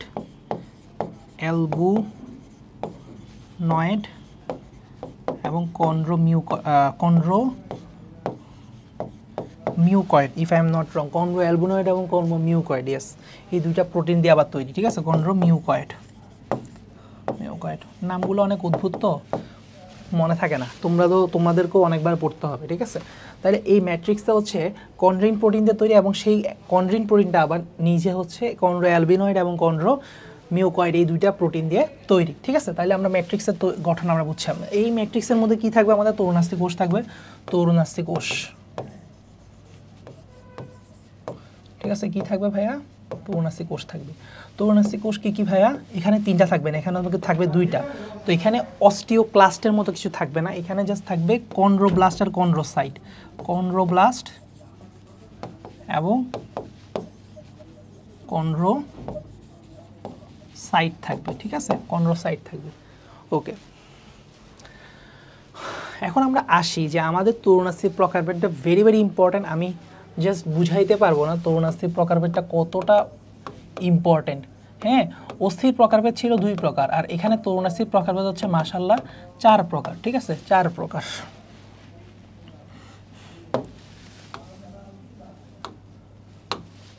ঠিক আছে, এইটা তোমাদের পরীক্ষার জন্য 5 স্টার লেভেলের ইম্পর্টেন্ট। হ্যাঁ, এখান থেকে তোমাদের এমসিকিউ মাস্ট আসবে, এরকম পরিমাণ ইম্পর্টেন্ট, ঠিক আছে, এত পরিমাণ ইম্পর্টেন্ট। হ্যাঁ, সো যদি সৃজনশীলে কোনো জায়গায় নাও আসে তরুণাস্থির প্রকারভেদ রিলেটেড কোনো কোশ্চেন, বাট আমি এমসিকিউতে আসবে, ইভেন এটা এমসিকিউর জন্য মোর ইম্পর্টেন্ট। ওকে, তো মাথায় রাখবো আমরা যে কী কী তরুণাস্থি পাই আমরা? স্বচ্ছ বা হায়ালিন তরুণাস্থি পাবো, স্থিতিস্থাপক বা পিত্তন্তময় তরুণাস্থি পাবো, অস্থিতিস্থাপক শ্বেতন্তময় তরুণাস্থি পাবো এবং চুনময় ক্যালসিয়ামের তরুণাস্থি পাবো। কয়েকবার পড়বা হয়ে যাবে। দেখো, স্বচ্ছ পাবো, স্থিতিস্থাপক পাবো, অস্থিতিস্থাপক পাবো, চুনময় পাবো বা ক্যালসিফাইড পাবো, ঠিক আছে। এখন দেখো, পরীক্ষা অ্যাকচুয়ালি এগুলোর উদাহরণগুলো সবচেয়ে বেশি আমাদেরকে প্যারা দিবে, কারণ পরীক্ষায় আসলে আমাদেরকে অ্যাকচুয়ালি উদাহরণটাই জানা লাগে, উদাহরণটাই বলা লাগে। আমরা কেমনে মনে রাখবো? মনে রাখার উপায়টা আমরা এখন আসি। স্থিতিস্থাপক মানে হচ্ছে অ্যাকচুয়ালি এটা হচ্ছে ইলাস্টিক, তাই না? স্থিতিস্থাপক শব্দের ইংরেজিটা কি? ইলাস্টিক। আমরা যখনই বলবে একটা শব্দ, আমি একটা ইংরেজি চিন্তা করে নিব। স্বচ্ছর ইংরেজি হচ্ছে হায়ালিন তরুণাস্থি, হায়ালিন কার্টিলেজ। সো যখন স্থিতিস্থাপক বলছে আমি ধরে নিব এটা হচ্ছে ইলাস্টিক কার্টিলেজ। তার মানে ইলাস্টিক থেকে আমি উদাহরণ মনে রাখবো ট্রিপল ই, 3টা ই হবে এটার এক্সাম্পল। দেখো তো এখন একটু সহজ লাগে কিনা। 3টা ই কি কি ভাইয়া? দেখো, একটা হচ্ছে এক্সটার্নাল ইয়ার, বহিকর্ণ, এক্সটার্নাল ইয়ার বা বহিকর্ণ। এক্সটার্নাল ইয়ার বা বহিকর্ণকে কি ডাকা হয় জানো? পিনা ডাকা হয়, পিনা, পিনায়, কানের এই পিনা, ঠিক আছে, কানের পিনায় থাকবে ইলাস্টিক তরুণাস্থি। তারপরে দেখো ইতে হচ্ছে এপিগ্লোটিস, ইতে হচ্ছে এপিগ্লোটিস মানে কি ভাইয়া, মানে হচ্ছে উপজিহ্বা, মানে কি ভাইয়া, উপজিহ্বা। এটা কোথায় থাকে ভাইয়া, এটা ল্যারিংসের উপরে ঢাকনার মতো করে থাকে। আচ্ছা আরেকটা ঈদে কি বুঝাচ্ছে ভাইয়া, ইউস্টেশিয়ান টিউব। আরেকটা কি ঈদে কি বুঝাচ্ছে, ইংলিশটা না লিখি, এইভাবে লিখি, ইউস্টেশিয়ান টিউব। হ্যাঁ, ইউস্টেশিয়ান টিউব, টিউব বা নালী। ওকে, মাথায় থাকবে, থাকবে আশা করি। ইংলিশটা হচ্ছে বানানো এমন আর কি, ইউস্টেশিয়ান, বানানটা ভুল না করলে এরকম, ইউস্টেশিয়ান। আচ্ছা, তো এখন মাথায় রাখবো হচ্ছে যে স্থিতিস্থাপক যেটা, ইলাস্টিক যেটা, সেটা হবে পিত তন্তুময়। পিত মানে কি, পিত শব্দের অর্থ হচ্ছে হলুদ, পিত শব্দের অর্থ হচ্ছে হলুদ, মাথায় রাখবা। তো এখন আমরা মাথায় চিন্তা করবো যে ওই যে আমরা রাবার ব্যান্ড দিয়ে খেলা করতাম না ছোটোবেলায়, হ্যাঁ, বিভিন্ন খেলাধুলা করতাম, আরেকজনকে মারতাম, হ্যাঁ, তো এটা ছাড়াও আমরা টাকা বেচানোর জন্য রাবার ব্যান্ড ইউজ করে, যে বিভিন্ন জিনিসপত্র গোছায় রাখার জন্য রাবার ব্যান্ড ইউজ করে। তো রাবার ব্যান্ডটা দেখতে কালার কীরকম, এক্স্যাক্টলি হলুদ না, ম্যাক্সিমাম রাবার ব্যান্ডে কীরকম হয়, হলুদ কালারের হয়। তাহলে মনে রাখবা হলুদ মানেই হচ্ছে ইলাস্টিক, ইলাস্টিক রাবার ব্যান্ডের কথা চিন্তা করবা। তাহলে হলুদ বা পিত তন্তুময় হবে কি, স্থিতিস্থাপক। একটু সহজ লাগতেছে, দেখো। তারপরে তাহলে শ্বেত তন্তুময় হবে অস্থিতিস্থাপক, এটা তো বলা বাহুল্য, তাই না? আচ্ছা, তো এখন আমরা আসি, আমরা এইটার এক্সাম্পল পড়ে ফেলছি, তো এখন আমরা 4 নাম্বার এক্সাম্পলটা পড়ি, তাহলে দেখবে আস্তে আস্তে সোজা হয়ে যাবে। আমি আগে সোজাগুলো পড়াচ্ছি। দেখো, চুনময় বা ক্যালসিফাইড মনে রাখার উপায় হচ্ছে এগুলো প্রচুর পরিমাণে এখানে ক্যালসিয়াম কার্বনেট জমা হবে প্রচুর পরিমাণে। সো এখানে কোনটা হবে, হিউমেরাস এবং ফিমারের মস্তক, দুইটা বড় বড় অস্থি, হিউমেরাস এবং ফিমারের মস্তকে থাকবে ক্যালসিফাইড তরুণাস্থি। এই তরুণাস্থিগুলো এতটাই শক্ত যে মনে হয় যে এগুলো অস্থির মতো হার্ড। ক্লিয়ার? আচ্ছা, তাইলে গেল গেল গেল গেল তাইলে এই দুইটার উদাহরণ আমরা পড়ে ফেলছি। এখন যেটা বাকি থাকে সেটা আমরা কেমনে মনে রাখবো, বাকি থাকলে যেটা মনে রাখবো হচ্ছে উপরেরটা মনে রাখার একটা টেকনিক আছে, সেটা আমি বলি। সেটা হচ্ছে ব্যাং হাঙরের অস্থির শ্বাস প্রশ্বাস নিঃশ্বাস, এটা দিয়ে মনে রাখে অনেকে। সো ব্যাং হাঙরের ভ্রূণ, ব্যাং হাঙরের অস্থির, অস্থির দিয়ে অস্থি সন্ধিস্থল, অস্থির শ্বাস প্রশ্বাস, শ্বাস প্রশ্বাসের শ্বাসনালীর কথা চিন্তা করব, এবং শ্বাসনালীর সাথে রিলেটেড নাক যা আছে সব, শ্বাসনালী রিলেটেড সব কিছু, হ্যাঁ। অস্থির শ্বাস প্রশ্বাস, প্রশ্বাস দিয়ে পশুকার প্রান্তভাগ, এভাবে করে মনে রাখতে পারি। ব্যাং হাঙরের অস্থির শ্বাস প্রশ্বাস, শ্বাস প্রশ্বাস, প্রশ্বাস দিয়ে পশুকার প্রান্তভাগ, শ্বাস দিয়ে মনে রাখবো শ্বাসনালী রিলেটেড এভরিথিং। সো শ্বাসনালী, তারপর নাক, নাকও তো শ্বসনতন্ত্রের সাথে জড়িত, এগুলো। তারপর ঠিক আছে, অস্থি দিয়ে অস্থি সন্ধিস্থল, ব্যাং হাঙরের দিয়ে ব্যাং হাঙরের ভ্রূণ মনে রাখবো। তাহলে মনে রাখবো ব্যাং হাঙরের, মনে রাখবো ব্যাং হাঙরের অস্থির শ্বাস প্রশ্বাস। তাইলে বুঝছো, ব্যাং হাঙরের দিয়ে ব্যাং হাঙরের ভ্রূণ, অস্থির দিয়ে হচ্ছে অস্থি সন্ধিস্থল, শ্বাস দিয়ে হচ্ছে শ্বাসনালী এবং নাক, তারপর প্রশ্বাস দিয়ে হচ্ছে পশুকার প্রান্তভাগ, শেষ। এছাড়াও ভ্রূণীয় কঙ্কাল তো আছেই, সকল মেরুদণ্ড ভ্রূণীয় কঙ্কাল। আচ্ছা, অস্থি দিয়ে বুঝতে পারতেছো কঙ্কালে এটা হবে। আচ্ছা, তাইলে বাদ বাকি যেটা রয়ে যায়, বাদ বাকি যেটা রয়ে যায়, তাইলে সেটাই কি অস্থিতিস্থাপক হবে না? এটাকে আলাদা করে পড়ার দরকার আছে? নাই। বাট এটার ক্ষেত্রে একটু টেকনিক বলে দিই। দেখো, যেসব জিনিসপত্রগুলো আমাদের বডির সেন্টারে অবস্থান করে, যেই জিনিসগুলো আমার বডির সেন্টারে অবস্থান করে, সেগুলি হচ্ছে মূলত শ্বেততন্তুময়। যেমন দেখো, দুইটা কশেরুকার মধ্যবর্তী অঞ্চল, দুইটা কশেরুকাগুলো কই থাকে, সেন্টার বরাবর থাকে না, তাইলে এটা হবে শ্বেততন্তুময়। তারপরে আবার দেখো, সিমফাইসিস পিউবিস, দুইটা হিপবোন এসে একদম মাঝখান বরাবর জয়েন্ট তৈরি করে। তোমরা একটু গুগলে ছবি দেখে নিও সিমফাইসিস পিউবিসের ছবিটা, হ্যাঁ। তো এগুলো হচ্ছে কি, এগুলো অ্যাকচুয়ালি মাঝখান বরাবর থাকে ম্যাক্সিমাম ক্ষেত্রে। আর এগুলো লাগবে না, অস্থি টেন্ডনের সংযোগস্থলে এই সেই হ্যান প্যান অনেক কিছু লেখা আছে। আচ্ছা, এখন আসো কোমলাস্থির কাজ আমরা দেখি। এখানে জাস্ট বেসিক্যালি তোমরা রিডিং দিবা, বাট আমি দুইটা কথা বলি। তরুণাস্থি কেন থাকে? তরুণাস্থি থাকে হচ্ছে বেসিক্যালি দুইটা অস্থির মাঝখানে, জাস্ট বিকজ তারা অনেক বেশি চাপ এবং টান সহ্য করতে পারে, অর্থাৎ এগুলোকে বলা হয় শক অ্যাবজর্বার। এগুলো যে কোনো ধরনের শক অ্যাবজর্ব করতে পারে, যেগুলো তরুণাস্থি যেগুলো অস্থি করতে পারে না। ওই জায়গায় অস্থি থাকলে অস্থি ভেঙে যেত, ঠিক আছে, ঠাস করে ভেঙে যেত। তারপরে এগুলোকে ঘর্ষণের হাত থেকে রক্ষা করে। দুইটা অস্থির মাঝখানে তরুণাস্থি থাকলে ঘর্ষণটা একটু কম হয়, ঠিক আছে, ঠিক আছে, অস্থি সন্ধিস্থলেও, হ্যাঁ ঠিক আছে। আচ্ছা, তারপরে হচ্ছে লুব্রিকেশনের কাজ করে থাকে লুব্রিকেটর। এবং কিছু কিছু মাছ যেগুলো হচ্ছে যেমন কন্ড্রিকথিস মাছ, এইসব কন্ড্রিকথিস মাছের ক্ষেত্রে অন্তঃকঙ্কাল গঠন করে থাকে, অন্তঃকঙ্কাল গঠন করে থাকে। ওকে, আচ্ছা, ওকে। সো এখন আমরা দেখব হচ্ছে খুবই খুবই ইম্পর্টেন্ট একটা জিনিস, সেটা হচ্ছে অস্থি এবং তরুণাস্থির মধ্যে পার্থক্য। আমি তোমাদেরকে বলে বুঝাইতে পারবো না এটা কতটা ইম্পর্টেন্ট, ঠিক আছে, কারণ অলরেডি আমরা কিন্তু এটা কিন্তু এমনি ইজি, এটা কঠিন কিন্তু কিছু না, কারণ আমরা অলরেডি সব পড়ে ফেলছি। অস্থির সব কিছু জানি, তরুণাস্থির সব কিছু জানি, তাই না? এখন আমরা জাস্ট তুলনাগুলো করতে শিখবো। আচ্ছা দেখো, ফার্স্ট অফ অল হচ্ছে তরুণাস্থি কই কই থাকবে তুমি সবগুলো বর্ণনা দাও। হায়ালিন কই থাকবে, তারপর হচ্ছে তোমার স্থিতিস্থাপক কই থাকবে, অস্থিতিস্থাপক কই থাকবে, তারপরে হচ্ছে তোমার ক্যালসিফাইড কই থাকবে, সেগুলো তুমি বর্ণনা দাও। এরপরে হচ্ছে তারপর অস্থি কই থাকবে, মেইনলি অন্তঃকঙ্কাল হিসেবে থাকে অস্থিটা, তাই না? আচ্ছা, তারপরে দেখো সে হবে অকঠিন নমনীয় আর সে হবে কঠিন অনমনীয়। আচ্ছা, সে হবে স্থিতিস্থাপক আর সে হবে অস্থিতিস্থাপক। পড়াইছি না? আচ্ছা পড়াইছি। তারপরে আসে এখানে কনড্রেন থাকবে আর এখানে থাকবে কোলাজেন, মিউকোপলিস্যাকারাইড, এগুলো যা পড়াইছি ওইখানে জৈব অজৈব পদার্থে ভাগ করে যা যা পড়াইছি সব ঢুকাই দিবা। এগুলো হচ্ছে ম্যাট্রিক্সের গঠন। তারপর কোষ কি থাকবে সব কিছু বলে দিবা, অর্থাৎ পুরো গঠনটা এখানে তুলে ধরবা, দুজনের মধ্যে ডিফারেন্স। তারপরে দেখো এই অস্থি কোষগুলো কই থাকে, ল্যাকুনাতে থাকে, অবশ্য দুই ক্ষেত্রেই ল্যাকুনাতেই থাকে, এখানে আসলে ডিফারেন্সে কিছু নাই। আবরণ, পেরিকন্ড্রিয়াম, পেরিঅস্টিয়াম, ঠিক আছে। আচ্ছা, অস্থিমজ্জা, নামেই তো আছে অস্থিমজ্জা, অস্থিমজ্জা অস্থির মধ্যে থাকবে, অস্থিমজ্জা কেন তরুণাস্থির মধ্যে থাকবে?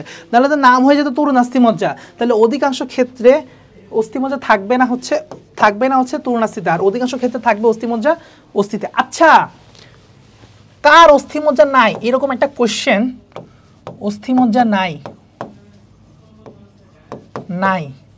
এমন একটা অস্থির নাম বলো।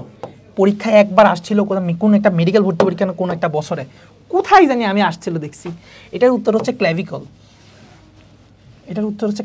ঠিক আছে। ক্ল্যাভিকলে কোনো অস্থিমজ্জা গহ্বর নাই, ঠিক আছে, অস্থিমজ্জা নাই এই কারণে। হ্যাঁ, আচ্ছা, তারপরে অস্থিগুলা তোমার কোনো, হ্যাঁ অস্থিগুলা রক্ত কণিকা তৈরি করতে পারবে, কিন্তু তরুণাস্থি পারবে না, পারবে।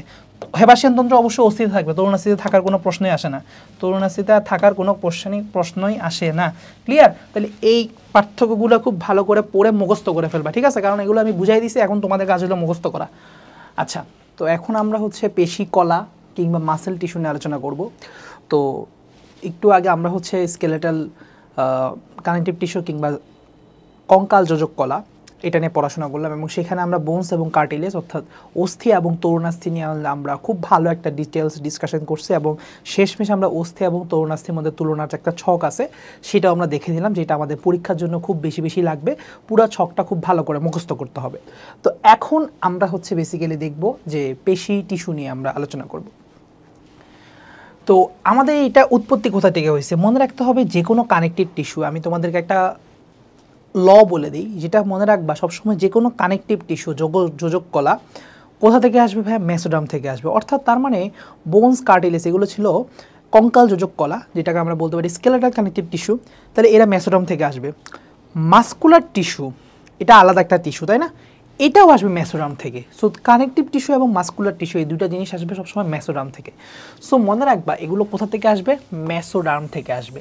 এখন এই মেসোডার্ম লেয়ার থেকে মায়োব্লাস্ট নামক কোষ আসে, এই মায়োব্লাস্ট নামক আদি কোষ থেকে আমার এখানে পেশি কোষ সৃষ্টি হয়।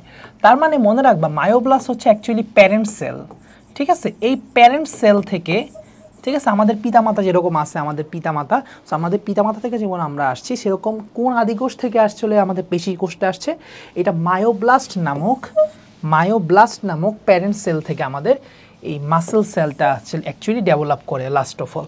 ওকে, এখানে একটা ছবি দেওয়া আছে গুগল থেকে নেওয়া, দেখতে পাচ্ছ ফার্স্টে প্রলিফারেশন হয়, দেন ডিফারেন্সিয়েশন হয়ে আমাদের এই মাসেল টিস্যুটা তৈরি হয়। তো যাই হোক, একটা জিনিস মনে রাখবা, আমরা এখানে একটা জিনিস খুবই ইম্পর্টেন্স দিয়ে বলবো। আচ্ছা, তার আগে আমরা কিছু সংখ্যাগত তথ্য দেখে নিই। এই সংখ্যাগত তথ্যটা তোমাদের লাগবে।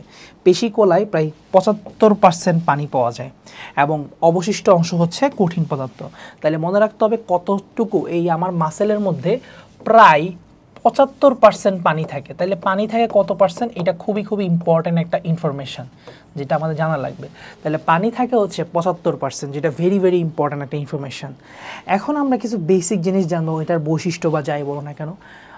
মাথায় রাখবা একটা জিনিস, যে কয়েকটা জিনিস আমরা জানবো, মানে মাসেল নিয়ে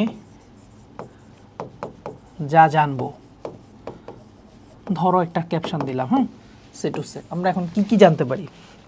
প্রথমত একটা জিনিস মনে রাখবা, একটা মাসেল সেল বলা যে কথা, নিউক্লিয়াস দিলাম, কারণ একটা মাসেলের নিউক্লিয়াস খুবই সুস্পষ্ট হবে। এটা খুবই ইউনিক একটা বৈশিষ্ট্য, মাসেলের নিউক্লিয়াস অনেক সুস্পষ্ট হবে এবং বেশিরভাগ ক্ষেত্রে একাধিক নিউক্লিয়াস দেখা যেতে পারে।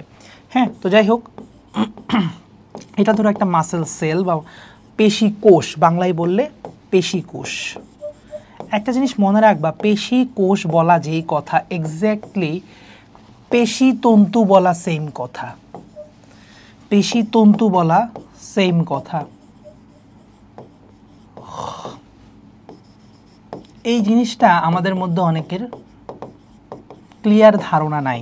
তাহলে মাথায় রাখবা, একটা পেশি কোষের কথা বলা যেই কথা, একটা মাসেল ফাইবারের কথা বলা সেম কথা। অ্যাকচুয়ালি পেশি কোষের ক্ষেত্রে বা মাসেলের ক্ষেত্রে পেশি কোষ এবং পেশি তন্তু কমপ্লিটলি সমার্থক শব্দ। কারণ পেশি কোষগুলো এরকম গোলাকার থাকে না, এগুলো থাকে নর্মালি একদম তন্তুর মতো। তার কারণে পেশি কোষগুলোকে ডাকা হয় পেশি তন্তু। জাস্ট তোমাকে বোঝানোর খাতিরে আমি এখানে গোল আঁকছি। পেশি কোষগুলো কখনো এরকম গোল্লা থাকে না, এগুলো ফাইবার আকারে থাকে। এই জন্য পেশি কোষ ইজ ইকুয়ালস টু পেশি তন্তু। এরপর আমরা যদি আসি, যে ধরো সে টু সে, আমরা তো জানি যে হচ্ছে তোমার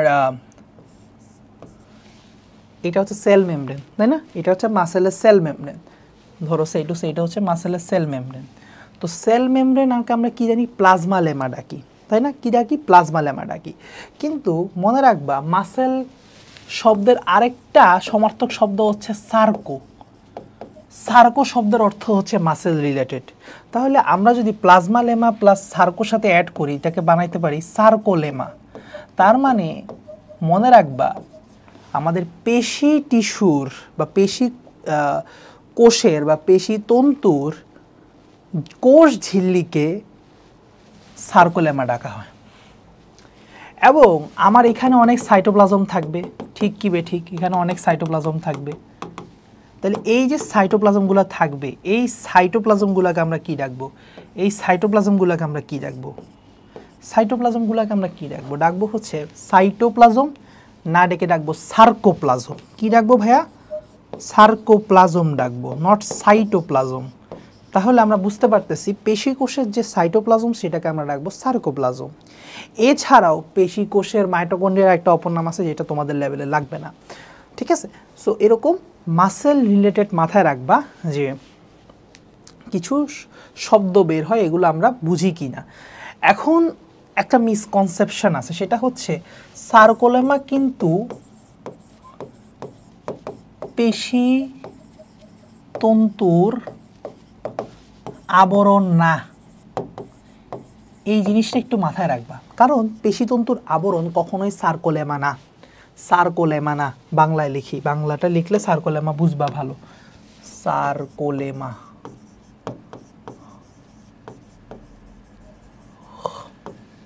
ঠিক আছে? তো এটা কখনোই পেশিতন্ত্রের আবরণ না। কিছু কিছু বইয়ে বা এমসিকিউ দেখে তুমি খুব ভ্রান্ত হইতে পারো, এটা কখনোই পেশিতন্ত্রের আবরণ না। বরং পেশিতন্তুর আবরণ কাকে বলে মনে রাখবা, এটা হচ্ছে এন্ডোমাইসিয়াম। আমরা আরেকটু পরে আরো ভালো ক্লিয়ার ধারণা নিব, ঠিক আছে? এন্ডোমাইসিয়াম হচ্ছে অ্যাকচুয়ালি পেশিতন্তুর আবরণ। তাহলে এটার বাহিরে আলাদা একটা আবরণ থাকে, সাদা করে আমি একটা আবরণ আঁকলাম, সাদা করে আমি একটা আবরণ আঁকলাম। এইটা হচ্ছে তোমার এন্ডোমাইসিয়াম। ক্লিয়ার?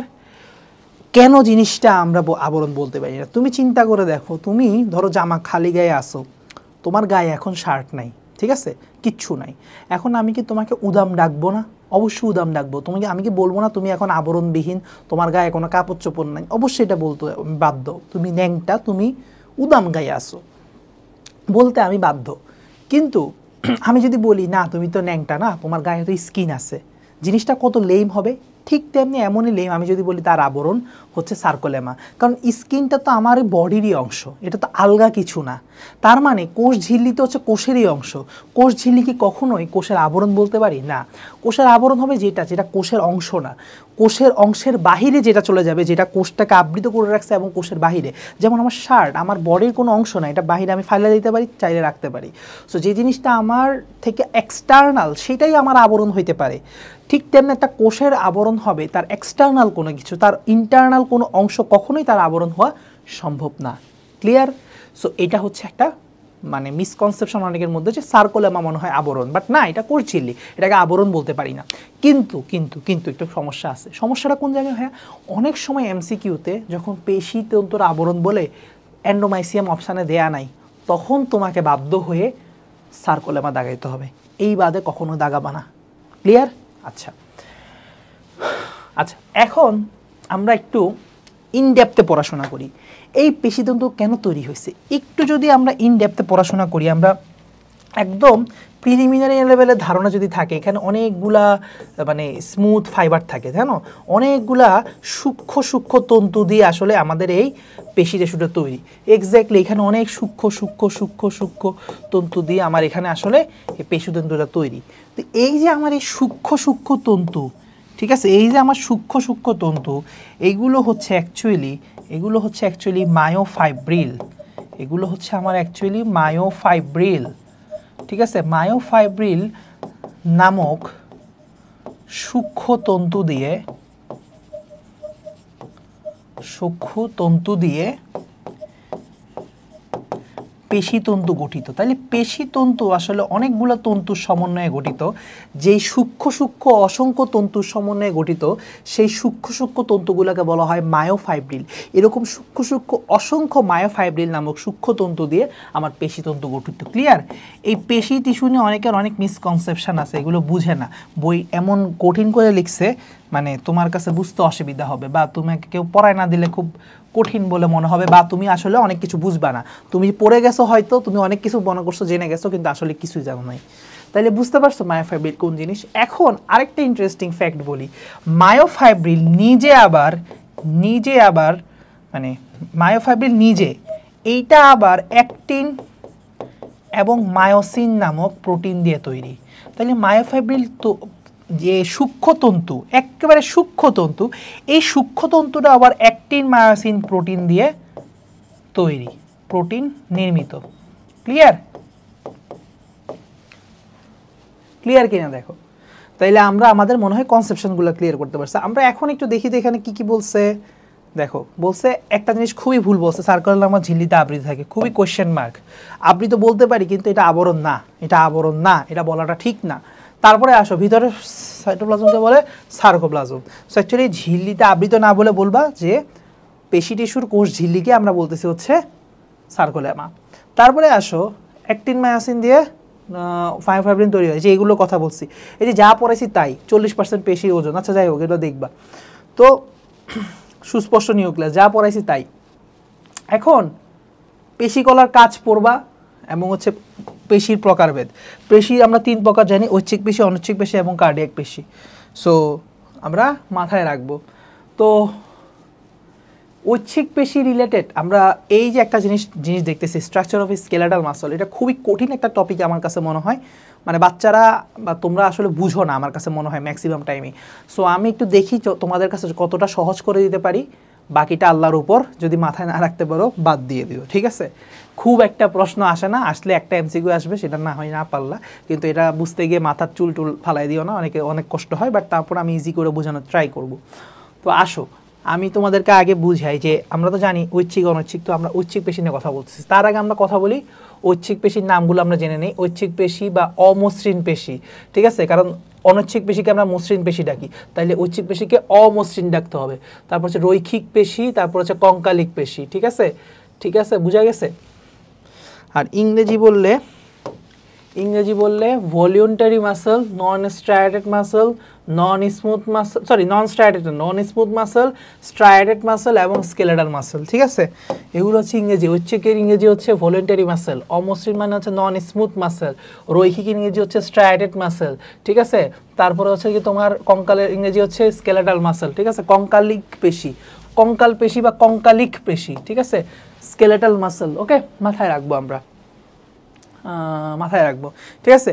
সো স্ট্রাইয়েটেড মাসল কেন বলে জানো? কারণ এখানে রৈখিক দাগ পাওয়া যায় এই মাসলগুলোর মাঝখানে, এবং এগুলোকে বলা হয় ক্রস স্ট্রায়াশন। ক্রস স্ট্রায়াশন হচ্ছে আড়াআড়ি দাগ পাওয়া যায়, ঠিক আছে। কীরকম দাগ পাওয়া যায়? আড়াআড়ি দাগ পাওয়া যায়, ক্লিয়ার? কিন্তু এই আড়াআড়ি দাগগুলো এত সুস্পষ্ট না, যদিও অতটা সুস্পষ্ট না, যাই হোক, কিন্তু অমসৃণ তো থাকেই না। আচ্ছা, তাহলে দেখি আমি তোমাদেরকে একটু ইজি করে বোঝানোর চেষ্টা করি। তাহলে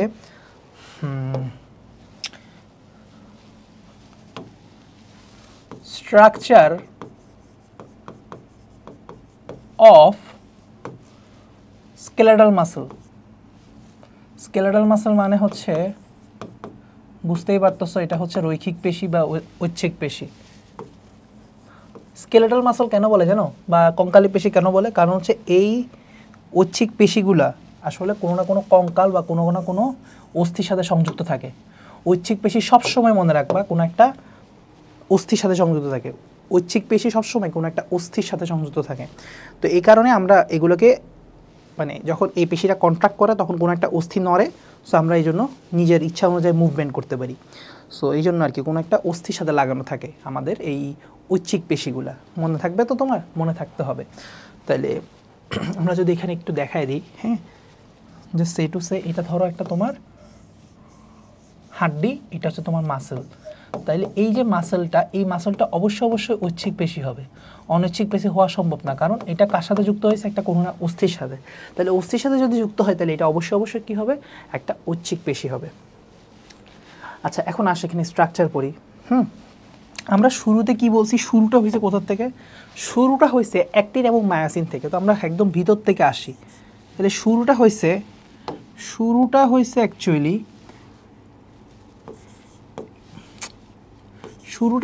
অ্যাক্টিন এবং মায়োসিন, এই দুইটা প্রোটিনের সমন্বয়ে মানে প্রথম যাত্রাটা। তো এই দুইজন যখন সমন্বয় হয়েছে, তারা কি তৈরি করছিল? তৈরি করছে? তারা তৈরি করছে হচ্ছে মায়োফাইব্রিল। কি তৈরি করলো? মায়োফাইব্রিল নামক সূক্ষ্মতন্তু। আমরা একটু ডিটেলসই লিখি, হ্যাঁ, আস্তে ধীরে লিখি, যাও বুঝো, জিনিসটা বুঝো, নোট ডাউন করো, হ্যাঁ। তাহলে এই সূক্ষ্মতন্তুগুলো, অনেকগুলো এরকম সূক্ষ্মতন্তু মায়োফাইব্রিল, ঠিক আছে, অসংখ্য মায়োফাইব্রিল এরকম তৈরি করছে আমার একটা পেশিতন্তু বা মাসেল ফাইবার। পেশিতন্তু বা পেশিকোষ, আমরা জানি দুইটাই সেম কথা। আচ্ছা, পেশিতন্তু বা পেশিকোষ।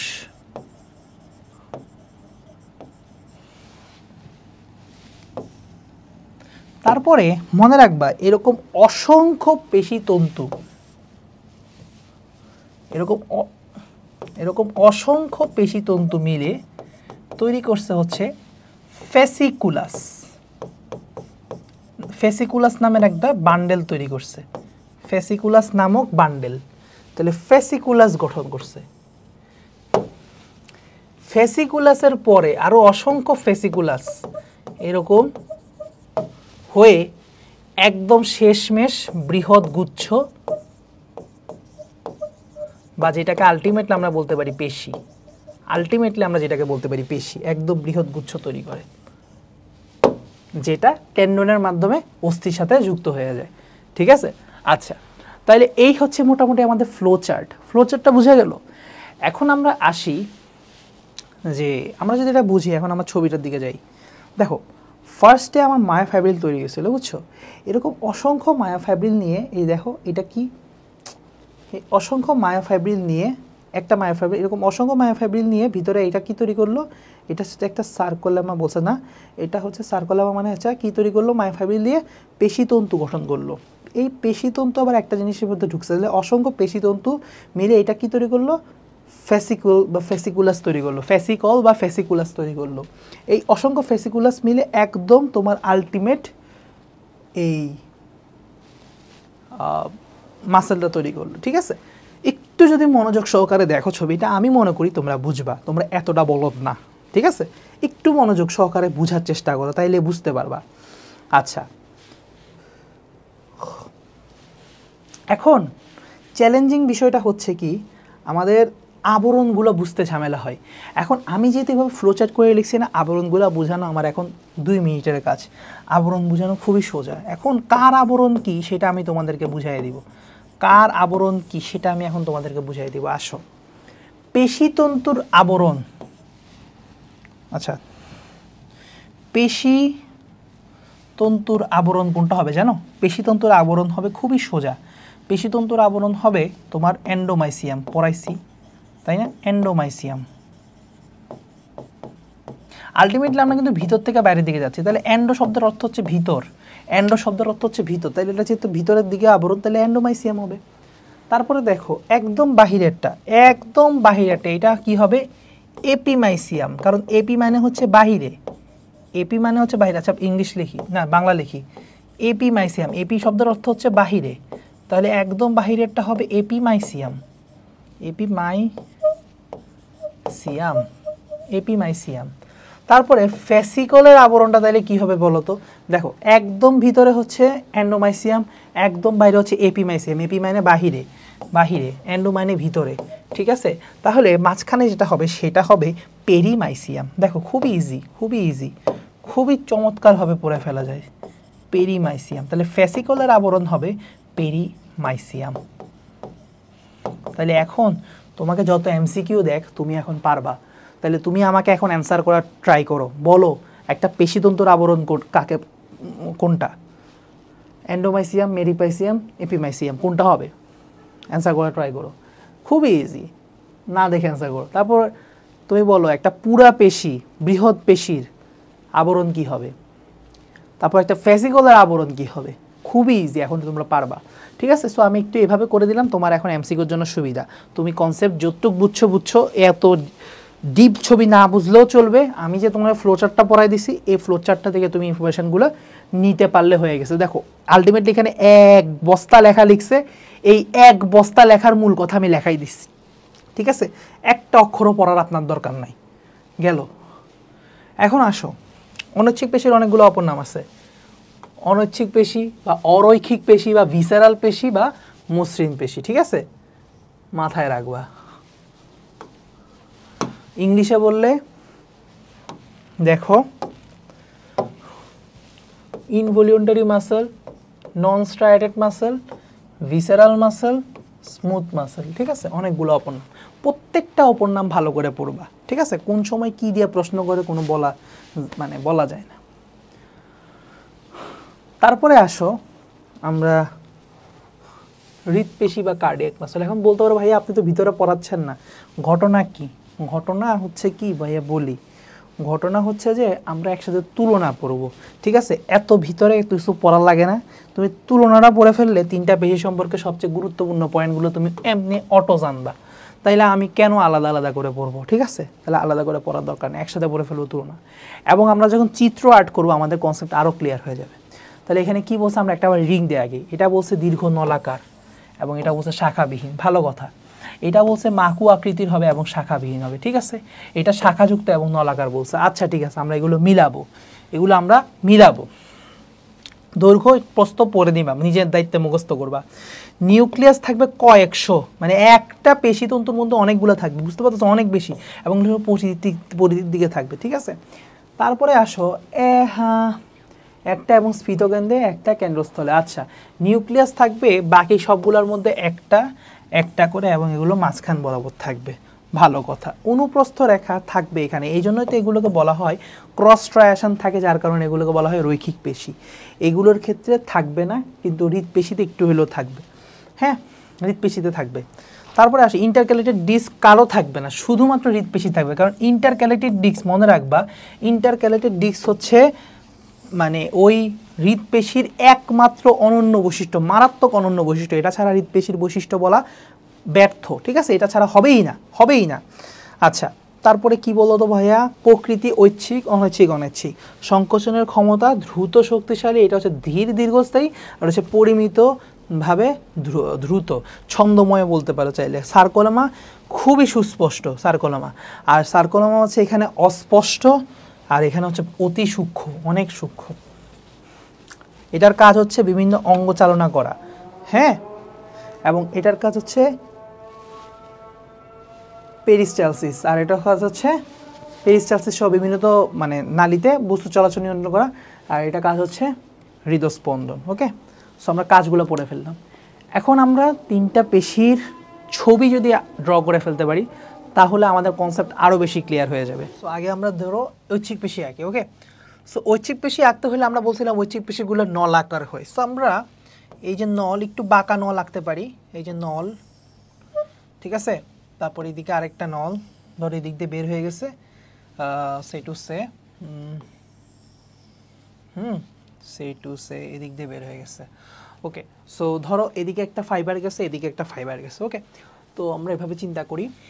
তো আমরা চাইলে কিছু সূক্ষ্ম সূক্ষ্ম তন্তু দেখাই দিতে পারি। সো এই যে সূক্ষ্ম সূক্ষ্ম মায়োফাইব্রিলগুলো দেখা দিতে পারি, একদম এইভাবে যাবে সূক্ষ্ম সূক্ষ্ম তন্তু। মায়োফাইব্রিলগুলো একটু আমরা দেখাই দিতে পারি।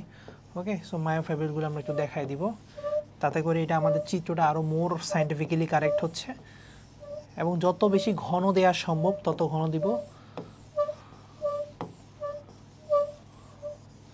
ঠিক আছে? সো বুঝতে পারতেছো কীভাবে কী আঁকতেছি বা কী করতেছি না করতেছি, আমার মূল উদ্দেশ্যটা তোমরা বুঝতে পারতেছো।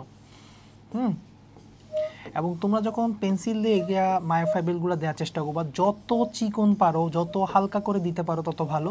কারণ এগুলো আসলে মায়োফাইব্রিলটা অত স্পষ্ট করে দেখানোটা ঠিক হবে না, বুঝছো? সো মোটা করে কখনো মায়োফাইব্রিল দেখানো ভুলেও না, খুবই চিকন করে। এই যে ভাইয়া যেরকম একদম চিকন চিকন, ভাইয়া মানে এখান থেকে এর থেকে চিকন কালার, মানে চিকন ইয়া থাকলে আমি সেটাই করতাম, ঠিক আছে? সো এইটা হচ্ছে আমাদের ধরো মায়োফাইব্রিল ভিতরে। তো আমরা জানি যে আমাদের এখানে একটা অনুপ্রস্থ রেখা থাকবে। সো আমরা অনুপ্রস্থ রেখাটা একটু দেই হালকা, একটু মোটা করে, হালকা মোটা, জাস্ট সে টু সে। এই যে ধরো একটা অনুপ্রস্থ রেখা, এটা একটা অনুপ্রস্থ রেখা, এটা একটা অনুপ্রস্থ রেখা, এটা একটা অনুপ্রস্থ রেখা। তো আমরা অনেক সময় এক একজনের ধারণা এক এক রকম।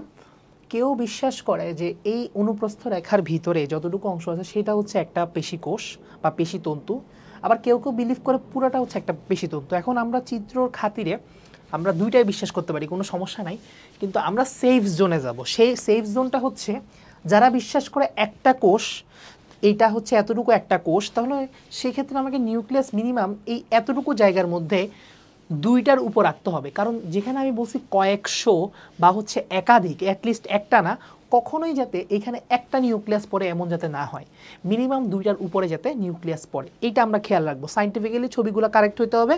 কারেক্ট ছবি আঁকতে আঁকতে আমরা ঐচ্ছিক পেশির অনেক বৈশিষ্ট্য কিন্তু আমাদের মাথার মধ্যে ঢুকে যাবে। তাহলে আমরা নীল কালারটা নেই, হালকা নিলাম।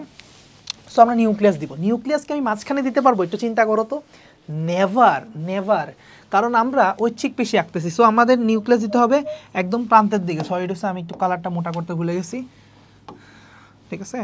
তাহলে দিতে হবে আমাদের প্রান্তের দিকে, হ্যাঁ, প্রান্তের দিকে। তাহলে ধরো এই যে এইখানে, তারপরে ধরো এইখানে, ধরো সাপোজ এইদিকে। তো আমরা মিনিমাম 3টা করে দিব, মিনিমাম 3টা, ম্যাক্সিমামের কোনো লিমিট নাই। সরি, ঠিক আছে? এগুলো আমাদের নিউক্লিয়াস, সে টু সে। এগুলো আমাদের নিউক্লিয়াস। ওকে, সো দেখি আমরা, এটা আমাদের নিউক্লিয়াস, এটা আমাদের নিউক্লিয়াস, এইটা আমাদের নিউক্লিয়াস, এইটা আমাদের নিউক্লিয়াস। ওকে, আচ্ছা ধরো এইটা আমাদের নিউক্লিয়াস, এইটা আমাদের নিউক্লিয়াস। যত ঘন করে দিতে পারবো এটা আমার জন্য তত মঙ্গল, ঠিক আছে। আচ্ছা, সো এটার ভিতরে থাকা নিউক্লিয় লাস্টটাও দেখানো যেতে পারে, যদি আমরা দেখাই না তেমন একটা। নিউক্লিয় লাস্টটা আমি না হয় দেখাই দিলাম, তাহলে আরও ভালো হইলো যে এটা যে নিউক্লিয়াস, নিউক্লিয় লাস্ট সহ দেখাই দিলাম। তাহলে দেখো আমরা এখন যে ছবিটা আঁকছি মোটামুটি এটা বলা যায় কি সায়েন্টিফিক্যালি অনেক বেশি কারেক্ট। সায়েন্টিফিক্যালি এর থেকে কারেক্ট ছবি হয় না। সো আমরা মনে রাখবো যখনই কোনো কিছু ছবি আঁকবো সায়েন্টিফিক্যালি জিনিসটা খুবই কারেক্ট রাখার ট্রাই করব, ঠিক আছে। সায়েন্টিফিক্যালি ছবিটা অনেক বেশি কারেক্ট রাখার ট্রাই করব।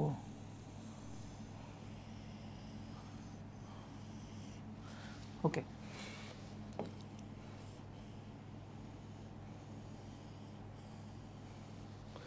অলরাইট। সো আমি অনেক মোটা করে ফেলছি জায়গাটা, কারণ হচ্ছে যে নিউক্লিয়াসগুলো দেখতে খুব বাজে লাগতেছিল এই জন্য। তাহলে এই হলো মোটামুটি আমাদের একটা ঐচ্ছিক পেশি, যেটার দিকে তাকাইলে আমরা দেখতে পাচ্ছি ঐচ্ছিক পেশিটা হচ্ছে নলাকার, এবং এটার দিকে তাকাই দেখতে পাচ্ছি এটার আড়াআড়ি অনুপ্রস্থ রেখা আছে। এটার মধ্যে তাকাই আমি দেখতে পাচ্ছি এটার কোনো শাখা নাই। যদি শাখা থাকতো জিনিসটা কেমন হইতো আমি বলি। ধরো এইটা একটা নল, হ্যাঁ, এইটা একটা নল, এই দুইটা নলের মধ্যে একটা কানেকশান থাকতো, মানে শাখা প্রশাখা থাকতো, হ্যাঁ, মানে শাখা প্রশাখার মাধ্যমে সে আরেকটা নলের সাথে যুক্ত থাকতো, ঠিক আছে। কিন্তু এখানে দুইটা নল গেছে বা দুইটা পেশি তন্তু গেছে, তাদের মাঝখানে কিন্তু এরকম কোনো ব্রাঞ্চ নাই, জাস্ট এটা একটা জায়গায় লেগে গেছে জাস্ট উপর দিয়ে, ঠিক আছে। কিন্তু এখানে কোনো ব্রাঞ্চিং কিন্তু হয় নাই। তোমাদের বইয়ের ছবিটা দেখবে এরকম লাগাই আঁকছে, এই জন্য আমি আঁকছি, লাগাই না আঁকলে আমিও আঁকতাম না, ঠিক আছে। সো জিনিসটা হচ্ছে জাস্ট লেগে গেছে, হ্যাঁ, এমন কিন্তু শাখা কিন্তু নাই। আমরা নিউক্লিয়াস আরও দিতে পারতাম, নিউক্লিয়াসটা দেই যে নাই, এটা খুবই বাজে হইল, মানে এটা খুবই বাজে হইল। নিউক্লিয়াস যে কেন দেই নাই, আরও কিছু নিউক্লিয়াস দেওয়াটা উচিত দরকার ছিল।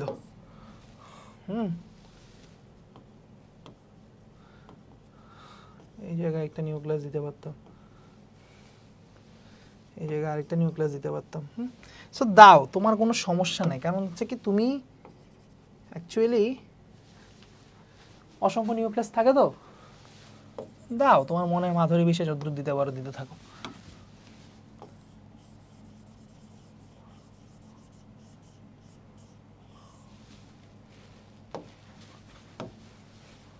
হয়েছে, আমরা এটাকে আর কার্যকর করবো না। এখন আমরা চলে আসি হচ্ছে এদিকে অনৈচ্ছিক পেশিতে। তো আমরা একটু অনৈচ্ছিক পেশি আঁকা ট্রাই করবো, আল্লাহর নাম নিয়ে। সো অনৈচ্ছিক পেশিটা কীরকম হয় ভাইয়া, মাকু আকৃতির।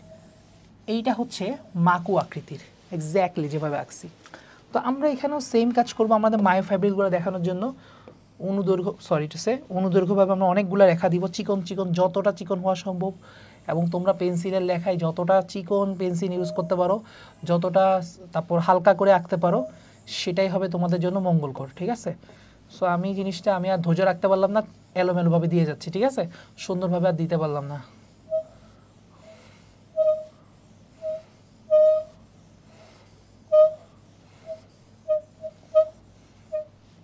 জিনিসটা যত রেগুলার দিবা না তত দেখতে সুন্দর লাগবে। মানে যদি এরকম সোজা সোজা মারতে পারো না, মানে এই অনুযায়ী সোজা সোজা মারতে পারো না, জিনিসটাই হবে। যেমন এইদিকে হচ্ছে খুব গ্যাঞ্জাম হয়ে গেছে, সমস্যা নেই, চলবে। তা আমরা বুঝাতে যাচ্ছি ভিতরে অনেক মায়োফাইব্রিল আছে, আমাদের বুঝাতে পারলে হয়েছে। এখানে কোনো অনুপ্রস্থ রেখা আঁকতে পারবো, ভুলেও না, ভুলেও আমরা অনুপ্রস্থ রেখা আঁকতে পারবো না।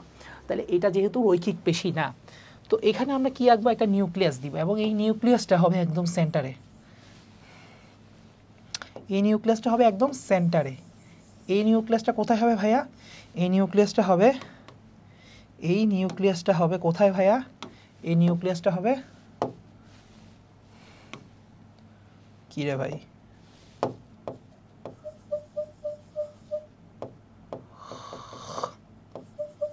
ও বুঝছি ঝামেলা আছে, যাই হোক। তাহলে এই নিউক্লিয়াসটা হবে কোথায় ভাইয়া, সেন্টারে, সেন্টারে আঁকতে হবে। এবং এটা নিউক্লিয় লাস্টটা দেখাই দিই, তাহলে আমাদের কাজটা শেষ, ক্লিয়ার। সো এটা হচ্ছে আমাদের অনৈচ্ছিক পেশি। এখানেও কোনো শাখা নাই। শাখা যদি থাকতো কি হইতো ব্যাপারটা ভাইয়া, শাখা যদি থাকতো এখানে একটা মাসেল ফাইবার থাকতো, এই দুইটার মধ্যে একটা কানেকশন থাকতো, বাট এটা তো নাই, তার মানে এটাও শাখা বিহীন, ক্লিয়ার। এরপরে আসি আমরা হচ্ছে কঙ্কাল পেশি আঁকা ট্রাই করি, সরি হৃদ পেশি আঁকা ট্রাই করি। আমরা কঙ্কালটাকে একটু সাইড করি, জায়গা হচ্ছে না। তাহলে এদিকে আসো, সেম কাজ আমরা এখানেও করব। নল আঁকবো, এই নলগুলো একটু সোজা সোজা আঁকার চেষ্টা করবো, কারণ তোমাদের বইয়ে নলগুলা সোজা আঁকছে, সোজা আঁকছে। সো আমিও নলগুলা সোজাই আঁকবো, ঠিক আছে। ধরো সে টু সে এটা একটা নল, এটা একটা নল, তারপর এদিকে আরেকটা নল। হ্যাঁ, এখন মজার বিষয়টা হচ্ছে যে এই নলের সাথে এই নলের একটা কানেকশান আছে, এই নলের সাথে আমার আগের নলটার একটা কানেকশান আছে, সো কানেকশানটা দেখানোর জন্য আমরা জায়গাটা ফাঁকা রাখছিলাম। তাহলে দেখো এটা একটা নল, এটা একটা নল, দুইটা নলের মাঝখানে একটা ব্রাঞ্চ আছে বা শাখা আছে, এই জন্য বলা হয় এগুলো নলাকার এবং শাখান্বিত। ক্লিয়ার? আমরা জিনিসটা আঁকার সময় বুঝে বুঝে আঁকবো। এদের অনুপ্রস্থ রেখা কিন্তু আঁকাটা হারাম না। তার আগে আমরা একটু মায়োফাইব্রিল দিয়ে নিই, কারণ মায়োফাইব্রিল ছাড়া কোনো পেশি কোষে আসলে তৈরি হয় না। সো একটু মায়োফাইব্রিল দিতেই পারি আমরা সব জায়গায়। সো একটু মায়োফাইব্রিলগুলো দিয়ে নিব যাতে আমাদের চিত্রটা মোর কারেক্ট হয়। মায়োফাইব্রিল না আঁকলে যে তোমাকে নাম্বার দিবে না তা কিন্তু না, কিন্তু আমি হইলে আমি একটু খুশি হইতাম যে ভাই ও মায়োফাইব্রিল সহ দিছে, মানে ও জানে ও কেন। আর সবচেয়ে ভালো কথা, তুমি যদি আমার মার্কিং করে লিখে দিতা এটা যে মায়োফাইব্রিল, আমি আরও বেশি খুশি হইতাম যে তুমি আসলে জানো যে ভাই ওই বান্দা এরকম আন্দাজি মার্কিং করতেছে না, ও বুঝে মার্কিং করতেছে, এগুলো কি জন্য কি কারণে দিতেছে। ঠিক আছে,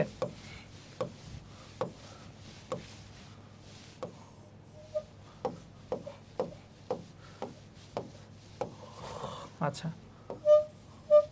আচ্ছা, সাপোজ ধরো এই গেল। তো এখন অনুপ্রস্থ রেখা আমি দিতেই পারি, কিন্তু প্রবলেম হচ্ছে অনুপ্রস্থ রেখা দিলে লাভ নাই, কারণ এইটার উপরেই আমার এই ইন্টারক্যালেটেড ডিস্কগুলো পড়ে যাবে, ইন্টারক্যালেটেড ডিস্কগুলো এটার উপরেই পড়ে যাবে, যার কারণে এগুলোকে দেখা যাবে না। এটা হচ্ছে একটা ইন্টারক্যালেটেড ডিস্ক, এটা একটা ইন্টারক্যালেটেড ডিস্ক, এটা একটা ইন্টারক্যালেটেড ডিস্ক, আবার এটা একটা ইন্টারক্যালেটেড ডিস্ক। হ্যাঁ, তারপর আবার ধরো এটা একটা ইন্টারক্যালেটেড ডিস্ক। মনে রাখবা প্রতিটা ইন্টারক্যালেটেড ডিস্ক দিয়ে একটা ইয়া হয়ে গেছে, মানে একটা হৃৎপেশি কোষ আবদ্ধ হয়ে গেছে। তাহলে এতটুকু হচ্ছে একটা হৃৎপেশি কোষ। সো এইখানেও ওই কনসেপ্ট আগের মতো, এই জন্য একটা হৃৎপেশি কোষ। আমি কি বলছিলাম যে এখানে নিউক্লিয়াস একটা, ইভেন আমার হৃৎপেশি তো নিউক্লিয়াস একটা। সো দেখতে অনেকটা ঐচ্ছিক পেশির মতো হইলো, ডিফারেন্স এই একটা জায়গায় যে এদের নিউক্লিয়াস অসংখ্য, কিন্তু এদের নিউক্লিয়াস থাকে মাত্র একটা। তাহলে মাত্র একটা নিউক্লিয়াস আমরা দিয়ে দিই, এক, ঠিক আছে, এক সেন্টারে দিব, সবসময় মাথায় রাখতে হবে সেন্টারে দিতে হবে। তারপর এখানে দিব, সেন্টারে দিব, ঠিক আছে। কোথায় দিব? সেন্টারে দিব। কোথায় দিব? সেন্টারে দিব। কোথায় দিব? সেন্টারে দিব। ক্লিয়ার তো? এখন আসো নিউক্লিওলাসগুলো একটু দিয়ে দিই। নিউক্লিওলাস, নিউক্লিওলাস, নিউক্লিওলাস, নিউক্লিওলাস, এই গেল। এত সুন্দর ছবি তোমাকে কে এঁকে দেবে? এখন এত সুন্দর ছবি তুমি যদি লেবেলিং না করো কোনো লাভ নাই, তুমি একটু লেবেলিং করতে হবে। আসো, বাহিরে যে কোষ ঝিল্লি দেখতেছো সেটা হবে কি ভাইয়া? সেটা হবে সার্কোলেমা। তারপরে এটা হচ্ছে আমাদের অনুপ্রস্থ রেখা, তাই না, বা আড়াআড়ি রেখা। এই রেখাটার অবস্থানের কারণেই আমরা আসলে রৈখিক পেশি ডাকি। তারপরে এইটা হচ্ছে আমার নিউক্লিয়াস, তাই না ভাইয়া?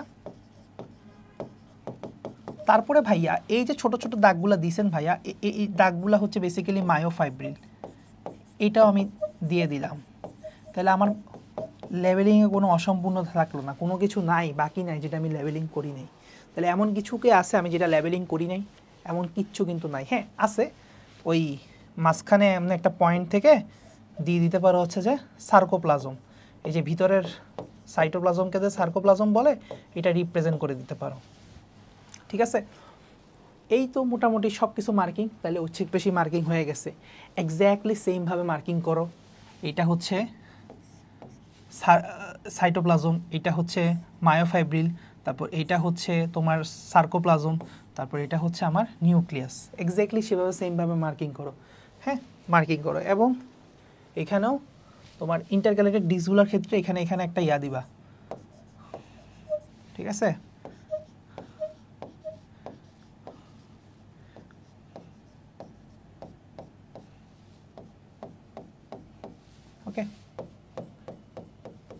আচ্ছা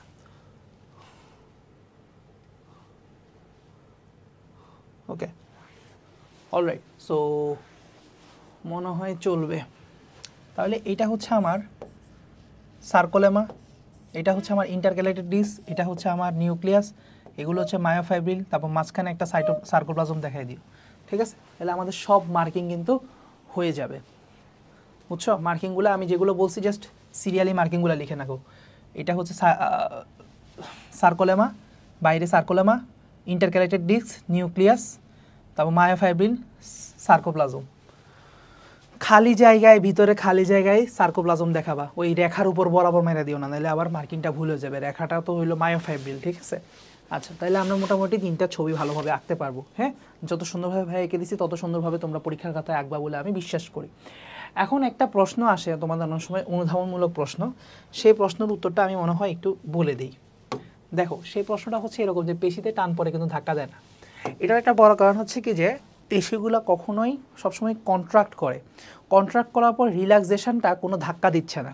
ঠিক আছে, কন্ট্রাক্ট করে কিন্তু রিল্যাক্সেশনটা কোনো ধাক্কা দেয় না। তো ঘটনাটা হয় কি যে আমি যখন এই ধরো হাতটা আমি আমার কাছে আনলাম, তাহলে এখানে একটা পেশি জড়িত যেটা কন্ট্রাক্ট হয়েছে, তাহলে এই যেভাবে আবার হাতটা এক্সটেন্ড করলাম, তাহলে সেই ক্ষেত্রে কি আমার একই পেশি মানে তোমার ধাক্কা দিয়ে সরাই দিছে? ব্যাপারটা কিন্তু এমন না। এইটার এগেনিস্টে আরেকটা পেশি কাজ করে যেটা সংকুচিত হয়েছে, যার কারণে এটা আবার শিথিল হয়েছে। এখন কি বললাম ভাইয়া, কিচ্ছু বুঝি না, আসো ব্যাপারটা বুঝায়। আমাদের কঙ্কালিক পেশিগুলা জোড়ায় জোড়ায় জোড়ায় জোড়ায় কাজ করে, এগুলোকে বলা হয় পরস্পর বিপরীতমুখী কাজ করে, প্রতিপক্ষীয় জোর বা অ্যান্টাগনিস্টিক পেয়ার। এদেরকে অ্যানাটমি ভাষায় বলা হয় অ্যান্টাগনিস্টিক পেয়ার মাসেলস। সো যেমন আমাদের বাইসেপস মাসেল, এইটা হচ্ছে আমাদের বাইসেপস মাসেল, এবং পিছনে থাকে আমাদের triceps muscle. So biceps muscle যে কাজটা করে এক্স্যাক্টলি তার বিপরীত কাজটা করে ট্রাইসেপস মাসেল। বাইসেপস মাসেলের কাজ হচ্ছে আমার এই হাতটাকে ভাঁজ করে ভিতরের দিকে নিয়ে যাওয়া, অর্থাৎ আমার এটাকে এরকম করা। ঠিক আছে, এটা হচ্ছে বাইসেপসের কাজ। ঠিক আছে, বাইসেপস হচ্ছে এইভাবে টান দে, বাইসেপ এখানে যুক্ত থাকে, এইভাবে টান দে। ঠিক আছে, এইভাবে টান দে। তো যখন আমি হাতটাকে এইভাবে করতে যাই আবার, ঠিক আছে, তখন কি করে? তখন কি বাইসেপস ঠেলা মারে না, তখন বাইসেপস আস্তে আস্তে রিল্যাক্স করে, তখন আর সে টান দেয় না, তার আস্তে আস্তে রিল্যাক্স করে। তাহলে টানটা দেয় কে ওই সাইডে? তাহলে তো কেউ এই যদি ধাক্কা না দেয়, তাহলে এই সাইড থেকে কেউ না কেউ টানতেছে। হ্যাঁ, এইটার বিপরীতে এই জায়গায় একটা ট্রাইসেপস মাসেল আছে। ট্রাইসেপস মাসেল যখন এদিক থেকে পুল করে, এই পুলের কারণে হচ্ছে সে এক্সটেন্ড করে।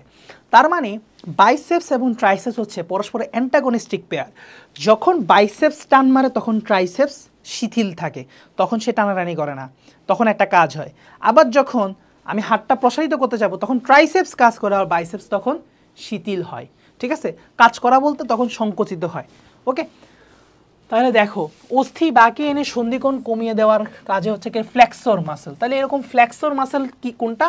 যেমন আমি উদাহরণস্বরূপ ফ্লেক্সর মাসেল হিসেবে আমাদের বাইসেপসকে খুঁজে নিয়েছিলাম। তো বাইসেপস হচ্ছে আমাদের একটা ফ্লেক্সর মাসেল।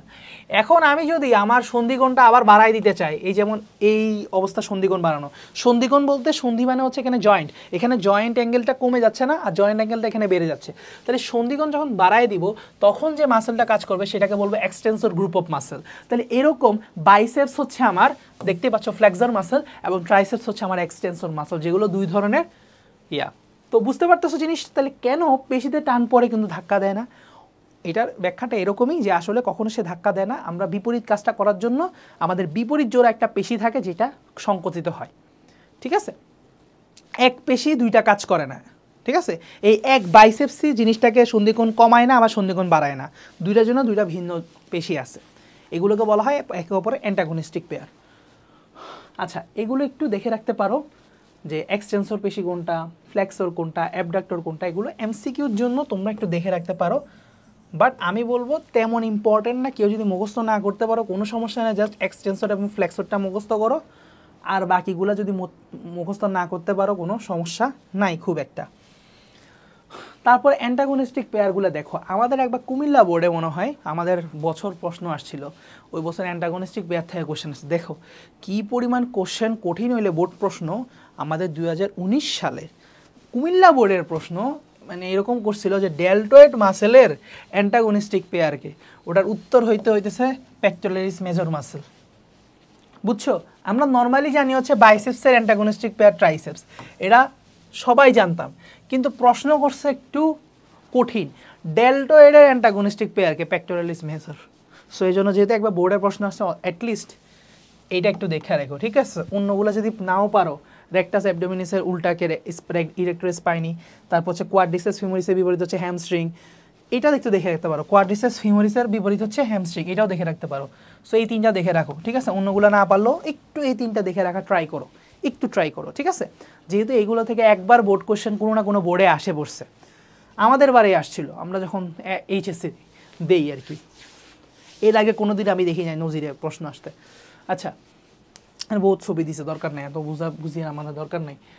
মানব দেহের সবচেয়ে দীর্ঘ অস্থি হচ্ছে ফিমার, সবচেয়ে ছোট অস্থি হচ্ছে স্টেপিস, সন্ধিবিহীন অস্থি হচ্ছে হাইওয়েট, দীর্ঘতম পেশি হচ্ছে সার্টোরিয়াস, এটা আমরা পড়ি নাই, তাই না? সবচেয়ে দীর্ঘতম পেশি হচ্ছে সার্টোরিয়াস, সবচেয়ে ক্ষুদ্র পেশি হচ্ছে স্টেপিরিয়াস, সবচেয়ে শক্তিশালী পেশি হচ্ছে আমাদের জিহ্বা, এবং সবচেয়ে পরিশ্রমী পেশি হচ্ছে আমাদের হৃৎপিণ্ড বা হৃৎপেশি। ঐচ্ছিক পেশির সংখ্যা হচ্ছে 6, 5, 6, সংখ্যাটা খুব কিউট, তাই না? আচ্ছা, এই তথ্যগুলো দেখে রাখবা। আচ্ছা, এখন আমরা লিভার তন্ত্র নিয়ে আলোচনা করি। সো এই লিভার তন্ত্র থেকে কিন্তু আমাদের সৃজনশীলে প্রশ্ন কিন্তু হয়, ইদানিংকালে দেখছি কি লিভার থেকে প্রশ্ন করে, ঠিক আছে? সো আমরা লিভার একটু পড়বো ভালো মতো। লিভারের 4টা অংশ থাকে, লিভারের বাহু থাকে, লিভারের ফালক্রাম বা পিভট থাকে, ঠিক আছে? প্রচেষ্টা বা বল থাকে, ভার থাকে, লোড থাকে। জিনিসটা কি দেখো, জিনিসটা হচ্ছে এই পুরোটা হচ্ছে রেজিস্ট্যান্ট আর্ম, মানে হচ্ছে লিভার বাহু বা রড, হ্যাঁ, এটার উপরে সব কিছু দাঁড়ায় থাকে। তারপর এটা হচ্ছে পিভট বা ফালক্রাম, পিভট বা ফালক্রাম, এখানে লোড দেয়া হয় আর এখানে ইফোর্ট দেয়া হয়। এই লোডটাকে উঠানোর জন্য ইফোর্ট দেয়া হয়। তোমরা অনেক ছোটোবেলায় সিসো খেলছিলা না? সিসো মানে একজন এখানে বসে, ওই দিক দিয়ে আরেকজন উপরে উঠে, তুমি উপরে উঠো, একবার নিচে নামে, এক্স্যাক্টলি এই সিসো খেলার মতোই ব্যাপারটা হচ্ছে এখানে তোমার লিভারের সিস্টেমটা। ওকে, এখন আসি আমরা লিভারের। লিভার আছে আমাদের মোটামুটি 3 প্রকার, প্রথম শ্রেণীর লিভার, দ্বিতীয় শ্রেণীর লিভার, তৃতীয় শ্রেণীর লিভার। এখন মাথায় রাখবা যে আসলে এই 3টা মনে রাখার একটা টেকনিক আছে। আসলে টেকনিকটা আমি তোমাদেরকে শিখাই দিই, আসো টেকনিকটা আমি তোমাদেরকে পড়াই দিই। প্রথম শ্রেণীর লিভার, দ্বিতীয় শ্রেণীর লিভার, তৃতীয় শ্রেণীর লিভার এখানে হবে। আচ্ছা,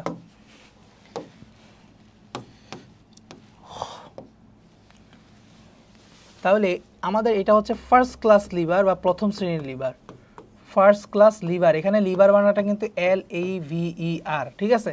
তারপর এটা হচ্ছে ধরো সেকেন্ড ক্লাস লিভার, এটা হচ্ছে থার্ড ক্লাস লিভার।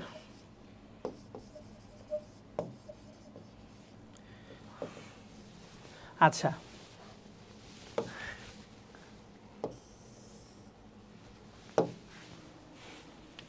আসো ফার্স্ট ক্লাস লিভার কেমনে মনে রাখবো, সেকেন্ড ক্লাস লিভার কেমনে মনে রাখবো? আসো, এল এল যেমনে পড়াচ্ছি সেমনে পড়ো, হ্যাঁ?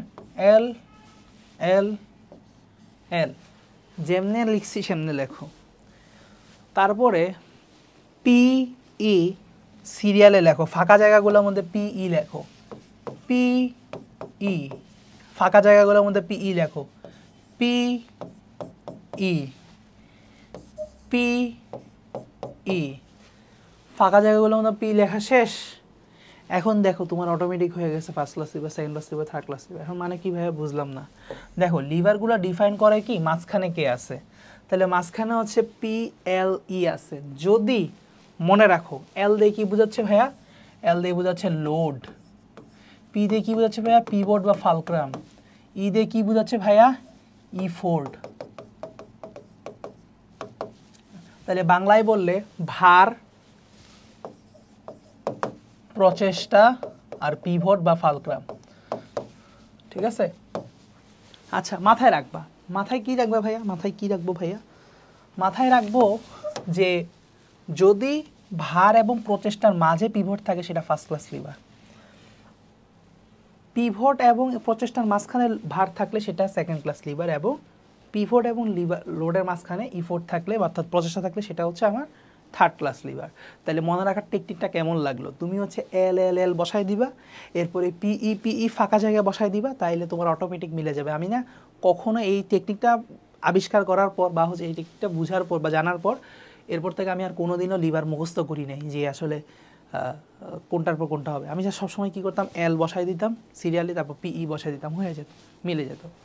সো এই টেকনিকটা তোমরা ফলো করতে পারো চাইলে, অথবা কেউ যদি টেকনিক ফলো করতে না চাও, ইন দ্যাট কেস PLE সিরিয়ালে পড়বা, তাহলে সেই ক্ষেত্রেও এটা চলবে মোটামুটি। আসো একটু চিন্তা করে দেখো তো, আমাদের সমাজে ফার্স্ট ক্লাস লোক কয়জনই বা আছে, তাই না? খুব কম মানুষ, কিন্তু সমাজে থার্ড ক্লাস লোকের সংখ্যা বেশি। কথা ঠিক না বেঠিক? এক্স্যাক্টলি আমাদের দেহে লিভারের সংখ্যাটাও সেম।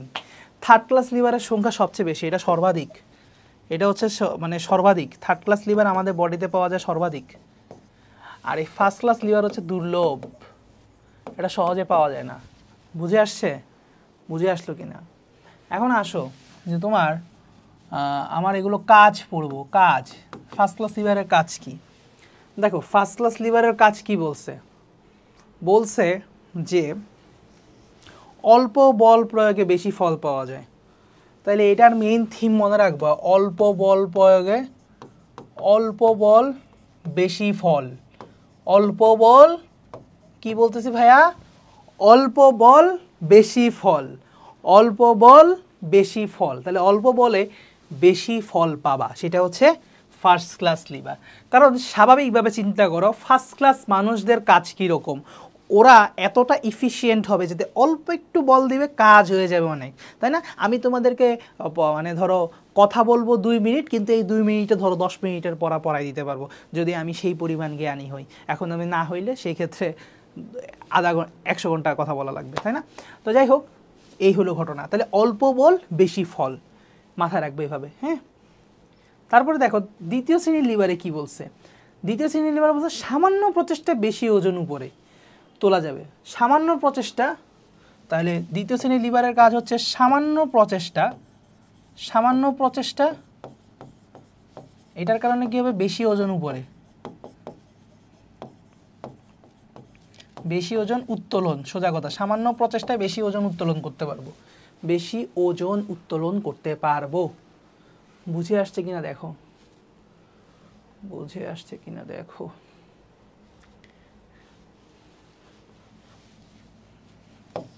লোড মুছে গেছিল। আচ্ছা,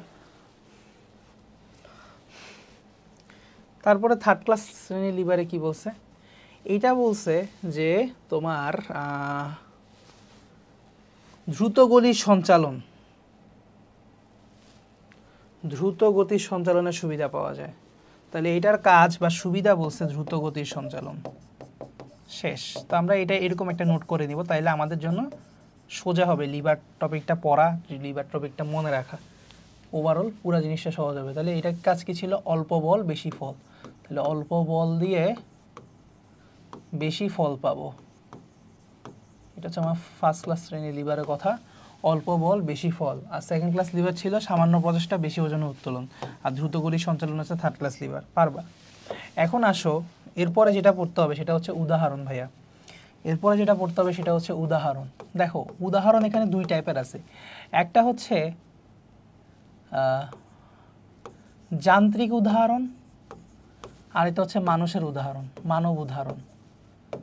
তাহলে মানুষে কি উদাহরণ আর যান্ত্রিক কি উদাহরণ? আমি মনে করি তোমরা মনে রাখবা সেটা হচ্ছে যান্ত্রিক উদাহরণ মনে রাখবো হচ্ছে কাঠেন, ঠিক আছে? কাঠেন, কাঠেন দিয়ে কাটেন মনে রাখবা। কি কাটবো? নখ কাটার কথা মনে রাখবো, ঠিক আছে? কাঠেন, কাঠেন দিয়ে কি মনে রাখবো? কাঠেন, ঠিক আছে? কা দিয়ে মনে রাখবো হচ্ছে কি জানি মনে রাখি আমরা? কাঁচি। কা দিয়ে মনে রাখবো কাঁচি, কাঁচিতে আমাদের ফার্স্ট ক্লাস লিভার ভাগে। তারপর ঠেতে হচ্ছে মনে রাখবো ঠেলাগাড়ি, ঠিক আছে? ঠেলাগাড়িতে আমাদের সেকেন্ড ক্লাস লিভার থাকে। থার্ড ক্লাস লিভার হচ্ছে নতে নখ কাটার মেশিন, নখ কাটার যন্ত্র, ঠিক আছে? নখ কাটার যন্ত্র। বুঝে আসছে? আর মানব উদাহরণ হচ্ছে কাটেন। কি হবে? কাটেন কি হবে? একটু চিন্তা করি তো, কাটেন কি হবে? কি কাটতে বলবো? মাথায় আসতেছে না। আচ্ছা দেখো, মাথায় আসা লাগবে না, তোমার টেকনিক ধরে দিই ভাইয়া। দেখো ফার্স্ট ক্লাস শ্রেণীর লিভার ফার্স্ট ক্লাস জায়গায় থাকবে। দেখো ফার্স্ট কশেরুকা, প্রথম কশেরুকা এবং মাথার মধ্যে যে সন্ধি আছে সেটা, তাহলে ফার্স্ট সার্ভাইকাল কশেরুকার সাথে এটা, তাহলে ফার্স্ট ক্লাস মিলে যাচ্ছে না? তাহলে এমনি মনে থাকবে মাথা এবং প্রথম কশেরুকার মধ্যে যে সন্ধিটা, ঠিক আছে? তারপরে সেকেন্ড ক্লাস লিভারে একটা 2 এর ব্যাপার আছে। দেখো আমরা 2 পায়ের উপর দাঁড়াই, তাই না? সো দেখো আঙ্গুলের ডগায় যদি দাঁড়ায়, কই কই কই 2 পায়ের আঙ্গুলের ডগায় যদি জানা, আমি এখানে 2 লাগাই দিলাম, 2 পায়ের আঙ্গুলের ডগায় যদি দাঁড়ায়, তাহলে সেটা হবে আমাদের দ্বিতীয় শ্রেণীর লিভার, এইভাবে মনে রাখতে পারবো। আর তৃতীয় শ্রেণীর লিভার হচ্ছে বাকি সব, তাই না? বাকি সব হচ্ছে তৃতীয় শ্রেণীর লিভার। কি হইতে পারে? যেমন একটা ভাঁজ করা বাহু, কনুই সন্ধি, মানে এনি টাইপ অফ জিনিসপত্র সবই হচ্ছে কি আমার থার্ড ক্লাস লিভার। তাহলে ফার্স্ট ক্লাস লিভারে সেকেন্ড ক্লাস লিভারের এক্সাম্পল পারি, ফার্স্ট ক্লাস লিভারের এক্সাম্পল এবং সেকেন্ড ক্লাস লিভারের এক্সাম্পলে না পড়লে এটা অবশ্যই কোথায় পড়বে? Third class liver. সো এই জন্য আলাদা করে মনে রাখা লাগবে না। সো এইভাবে কেউ যদি নোট করে ফেলতে পারো তাহলে তার লিভার পড়াটা অনেক ইজি হয়ে যাবে। ওকে, দেখি আর কি আছে। আচ্ছা, হাঁটু চঞ্চলনে অস্থি সমান, ওকে, খুবই ডেঞ্জারাস একটা পড়া। ওকে, এটা কিভাবে ইজি করব একটু দাঁড়াও দেখি। বক্রীকরণ বেশি, প্রসারণ বেশি, quadriceps femoris, rectus femoris। ওকে, আমি তোমাদেরকে একটু ইজি করে বুঝাই। দেখো, তুমি চিন্তা করো হচ্ছে তুমি হাঁটু ভাঁজ করবা। হাঁটু যদি ভাঁজ করতে হয় তোমার লাগবে হচ্ছে হাঁটু বাঁকা করার পেশি, হাঁটু বক্রীকরণ পেশি। ঠিক কি বে ঠিক? বক্রীকরণ পেশি, ঠিক আছে? আর তুমি যদি হাঁটুর প্রসারণ করতে চাও তাহলে তোমার লাগবে হচ্ছে প্রসারণ পেশি, তোমার লাগবে প্রসারণ পেশি। তাহলে এখন দেখো, হাঁটু যেহেতু আমি ভাঁজ করতে চাচ্ছি, হাঁটু ভাঁজ করতে গেলে মনে রাখবা হাঁটুকে আমি কি করতে চাচ্ছি ভাইয়া?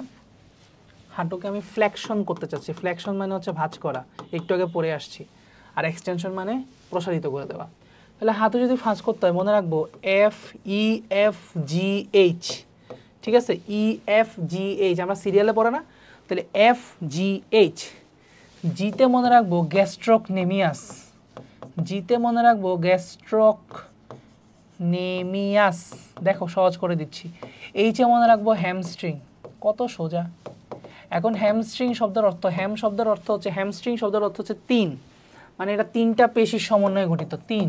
তো এখন 3টাকে আমি কিভাবে ভাগ করতে পারি একটু আমাকে বলো তো। 3কে ভাগ করা যায় এভাবে, 2+1 ভাগ করা যায়, 2+1 করা যায় তো, 2+1।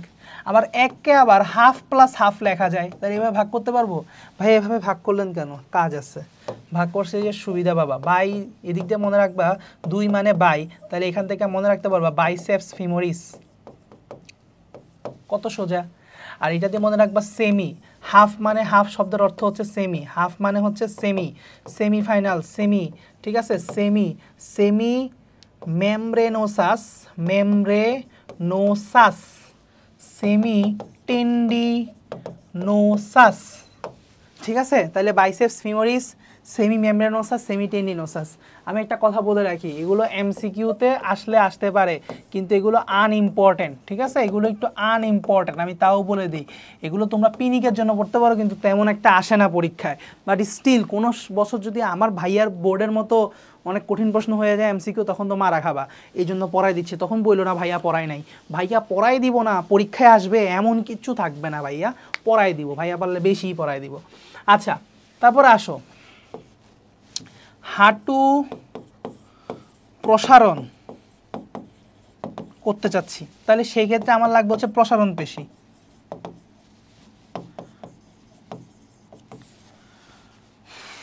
প্রসারণ, প্রসারণ, প্রসারণ, প্রসারণ পেশির জন্য আমি মনে রাখবো কফির কথা, ঠিক আছে? কফি। তো কফি দিয়ে মনে রাখবা QF, কফি। কফি মানে হচ্ছে কোয়াড্রিসেপস ফিমোরিস। কত সোজা না ভাইয়া? ইজি করে দিচ্ছি, ঠিক আছে? Quadriceps femoris. এখন কোয়াড্রিসেপস শব্দের অর্থই হচ্ছে 4, কোয়াড্রি মানে 4, তাহলে সেই 4টা বেশি সমন্বয় হবে।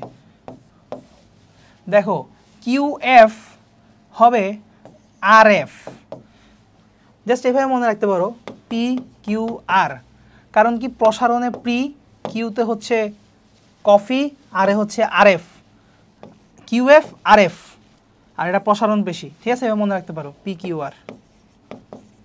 আচ্ছা, তাহলে এইটা হচ্ছে RF মানে কি ভাইয়া? Rectus femoris. RF মানে কি ভাইয়া? Rectus femoris. আর এদিকে অনেকগুলা ভেস্টাস মাসেল আছে, ভেস্টাস মিডিয়ালিস,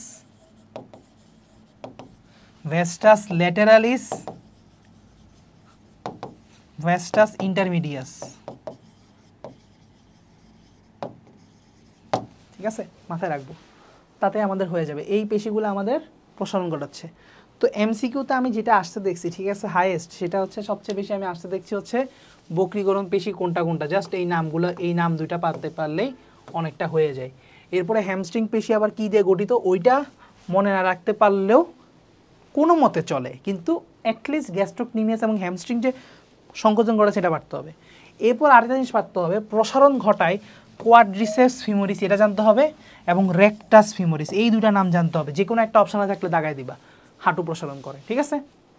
আচ্ছা, এখন আসা হচ্ছে শেষমেশ, আমরা শেষের টপিকগুলোর মধ্যে চলে আসছি অলরেডি। হাড় ভাঙ্গা, যেটাকে আমরা বলতে পারি ফ্র্যাকচার। তাহলে ফ্র্যাকচারের সংজ্ঞা কি জানো? ফ্র্যাকচারের সংজ্ঞাটা আমরা মেডিকেল সায়েন্সে বলি any breach or discontinuity in the bone tissue. তাহলে আমাদের বোন টিস্যুর মধ্যে কোনো ধরনের ভাঙ্গা চূড়া হইলে এটাই হচ্ছে অ্যাকচুয়ালি ফ্র্যাকচার। তাহলে এনি ব্রিচ, ব্রিচ মানে হচ্ছে ফাটল, এনি ব্রিচ অর ডিসকন্টিনিউটি মানে অবিচ্ছিন্নতা। সো ডিসকন্টিনিউটি মানে বিচ্ছিন্ন হয়ে গেছে, ডিসকন্টিনিউটি ইন দ্য ডিসকন্টিনিউটি বোন টিস্যু ইটস কল্ড ফ্র্যাকচার। এটা মাথায় রাখবো। এখন ফ্র্যাকচার 3 টাইপের হয়। কি কি বললাম ভাইয়া? ফ্র্যাকচার 3 টাইপের হয়। একটা হচ্ছে সাধারণ মানে সিম্পল ফ্র্যাকচার, সিম্পল। আরেকটা হয় দেখো simple complex, sorry simple complex না, সিম্পল কম্পাউন্ড কমপ্লেক্স। ওই সিম্পল কমপ্লেক্স কম্পাউন্ড চিন্তা করবো না, এখানে হচ্ছে উল্টা একটু, simple compound complex, simple compound and last হচ্ছে কমপ্লেক্স।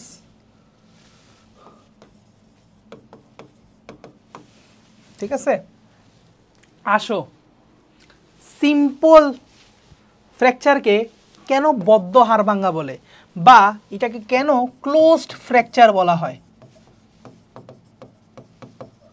দেখো এই সময় যে হাড়টা ভাঙ্গে, এই হাড় ভাঙ্গার পরে সে কিন্তু চামড়া বিদীর্ণ করে বাইরে বের হয় না। এই জন্য যেহেতু চামড়ার ভিতরে থেকে যায়, তাহলে এটাকে আমরা এই জন্য বলি ক্লোজড ফ্র্যাকচার।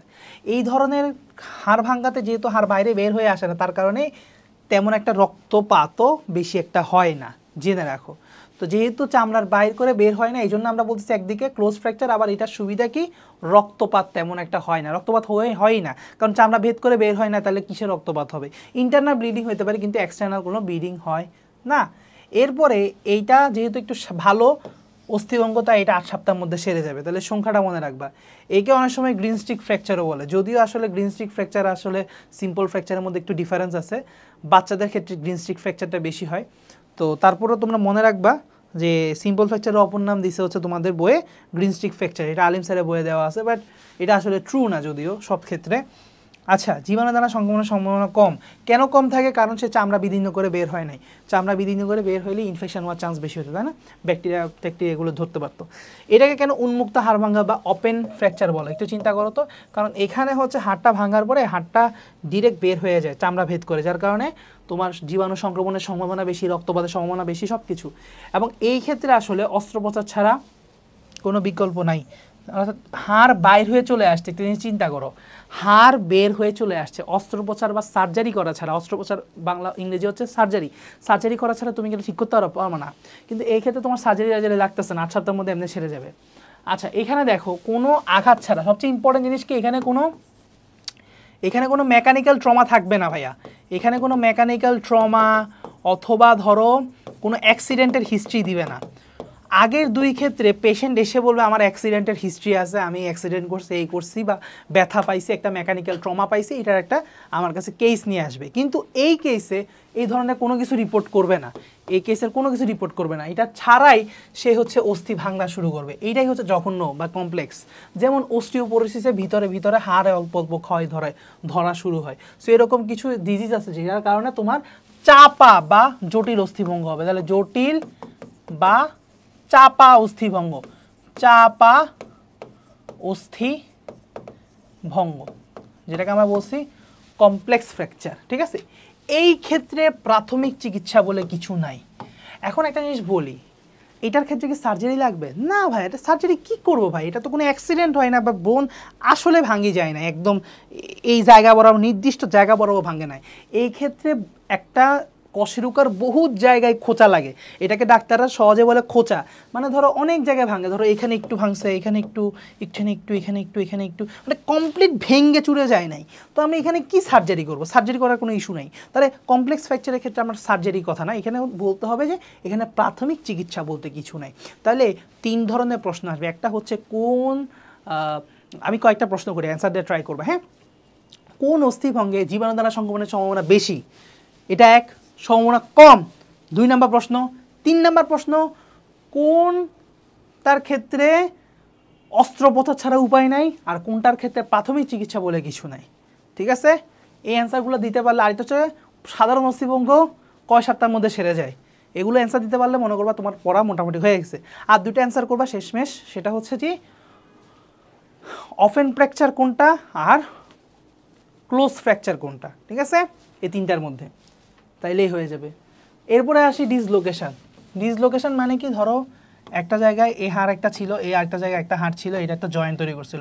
এখন যে কোনো একটা হাড় যদি সরে যায় এই জয়েন্ট থেকে, তাহলে সেটাই হচ্ছে কি আমার ডিসলোকেশন। তাহলে অস্থিসন্ধি গঠনকারী কোনো একটা হাড় যদি সরে যায়, তাহলে সেটাই মনে হচ্ছে ডিসলোকেশন বা লাক্সেশন। এটার একটা সমার্থক শব্দ লাক্সেশন। এটা কোথায় হয়?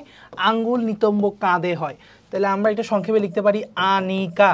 কোনো মেয়ের নাম যদি আনিকা হয় সেক্ষেত্রে আমার কোনো দায়ী থাকবে না। ঠিক আছে, আঙ্গুল নিতম্ব কাঁধে এসব জায়গায় তোমার ডিসলোকেশন বেশি হয়, এবং প্রথম লক্ষ্য সেই হাড়টা ব্যবহার করা অনুচিত, অর্থাৎ এটাকে বলা হয় ইমোবিলিটি। কোথাও যদি তোমার ডিসলোকেশন হয় সেটা আমরা নাড়াইতে পারবো না, হাড় ওই জয়েন্টটা আর নাড়াইতে পারবো না। ঠিক আছে, আচ্ছা এখন আসো, প্রকারভেদ বলছে 4 ধরনের অস্থিদুর্য: জন্মগত, আঘাতজনিত, রোগজনিত, বাতজনিত। জাস্ট 4টা নাম পড়ে নিবা, ভিতরে আর তেমন জিনিস পড়তে হবে না। আচ্ছা, মচকানো, ভাই মচকানো ভালো করে পড়ো। মচকানো থেকে, মচকানো ট্রিটমেন্ট থেকে শুরু করে অনেক কিছু এগুলো পরীক্ষায় সৃজনশীলে দিয়ে দিতে পারে। ঠিক আছে, একটু ভালো করে মুখস্থ করে নিও প্যারাগুলো পারলে। আমি এমসিকিউ যেগুলো লাগতেছে সেগুলো বলে দিচ্ছি।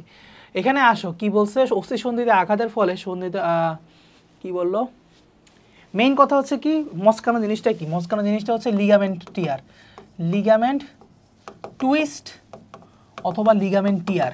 তোমার আমার অস্থিসন্ধির মধ্যে অনেক ধরনের লিগামেন্ট আছে, এই লিগামেন্টগুলো যদি কোনো কারণে ছিঁড়ে যায় অথবা না ছিঁড়লেও জাস্ট টুইস্টেড হয়, তাহলে সেই ক্ষেত্রে এটাকে আমরা বলি হচ্ছে মচকানো। ঠিক আছে, অস্বাভাবিক লেভেলের টান খায়, সেটা হচ্ছে মচকানো। মচকানোর প্রথম লক্ষণ ভেরি ভেরি ইম্পর্টেন্ট, ব্যথা হবে। তোমার মচকাইলে ব্যথা হবে, এটা সবচেয়ে ইম্পর্টেন্ট একটা পয়েন্ট। ঠিক আছে, আর ডিসলোকেশন হলে কি হবে? নাড়াইতে পারবো না, ইমোবিলিটি হবে। মচকানোর ক্ষেত্রে নাড়াইতে পারবো বাট অনেক ব্যথা হবে। ঠিক আছে, হাঁটুতে 4টা সন্ধি, আচ্ছা বলতেছে 4টা সন্ধির মধ্যে এসিএল ইনজুরি সবচেয়ে বেশি হইলে সবচেয়ে ক্ষতিকর মচকানো ঘটে। ঠিক আছে, মাথায় রাখবা, অ্যান্টেরিয়র ক্রুশিয়েট লিগামেন্ট। মচকানো ঘটনা সবচেয়ে বেশি কোথায় ঘটে? গোড়ালিতে, কারণ প্লেয়ারদের বেশি হয়, খেলোয়াড়দের বেশি হয় গোড়ালিতে। তারপরে গাড়ি দুর্ঘটনায় কোন ধরনের মচকানো হয়? ঘাড় মচকায় রোগীর সংখ্যা বেশি। আচ্ছা, তাহলে ট্রিটমেন্টটা কি? রাইস ট্রিটমেন্ট, রেস্ট, আইস, কম্প্রেশন, এলিভেশন। এই ট্রিটমেন্টটা একটু ভালো করে পড়বা, বইয়ে আরও যতটুকু ডিটেলস আছে আরও বাড়ায় চাড়ায় বানায় লিখবা। ঠিক আছে, তাহলে অস্থির অনিয়মিত গঠন অস্বাভাবিক নির্ণয়ের জন্য কী কী টেস্ট আছে? এক্স রে আছে, এমআরআই আছে, বোন ডেন্সিটি টেস্ট আছে, আর্থ্রোস্কোপি আছে। দেখে রাখো, রিডিং দিয়ে রাখো। ও আল্লাহ, থ্যাংক ইউ। তো তোমাদের সবাইকে ধন্যবাদ ভাইয়ের সাথে থাকার জন্য। ক্লাসের আশা করি সব কিছু বুঝছো। এখন তোমার কাজ হচ্ছে কি ভাইয়া জানো, তোমার কাজ হচ্ছে যেসব ছবি ভালো করে আঁকাইতে শিখেছে সেগুলো আঁকবা ভালো করে, যা যা পড়াইছে যেগুলোতে ফোকাস দিতে বলছে সেগুলো ভালো করে পড়বা। এরপরে হচ্ছে গিয়ে টেস্ট পেপার সলভ করো, টেস্ট পেপারে বোর্ড প্রশ্ন দেখো কী কী প্রশ্ন আসছে সৃজনশীল এখান থেকে, তারপরে বোর্ডের এমসিকিউগুলো সলভ করো, কতটুকু পারো না পারো এটাই তোমার এখানে যাচাই হয়ে যাবে, ঠিক আছে? সো আজকের জন্য এতটুকুই, দেখা হচ্ছে পরবর্তী কোনো ক্লাসে। আল্লাহ হাফেজ।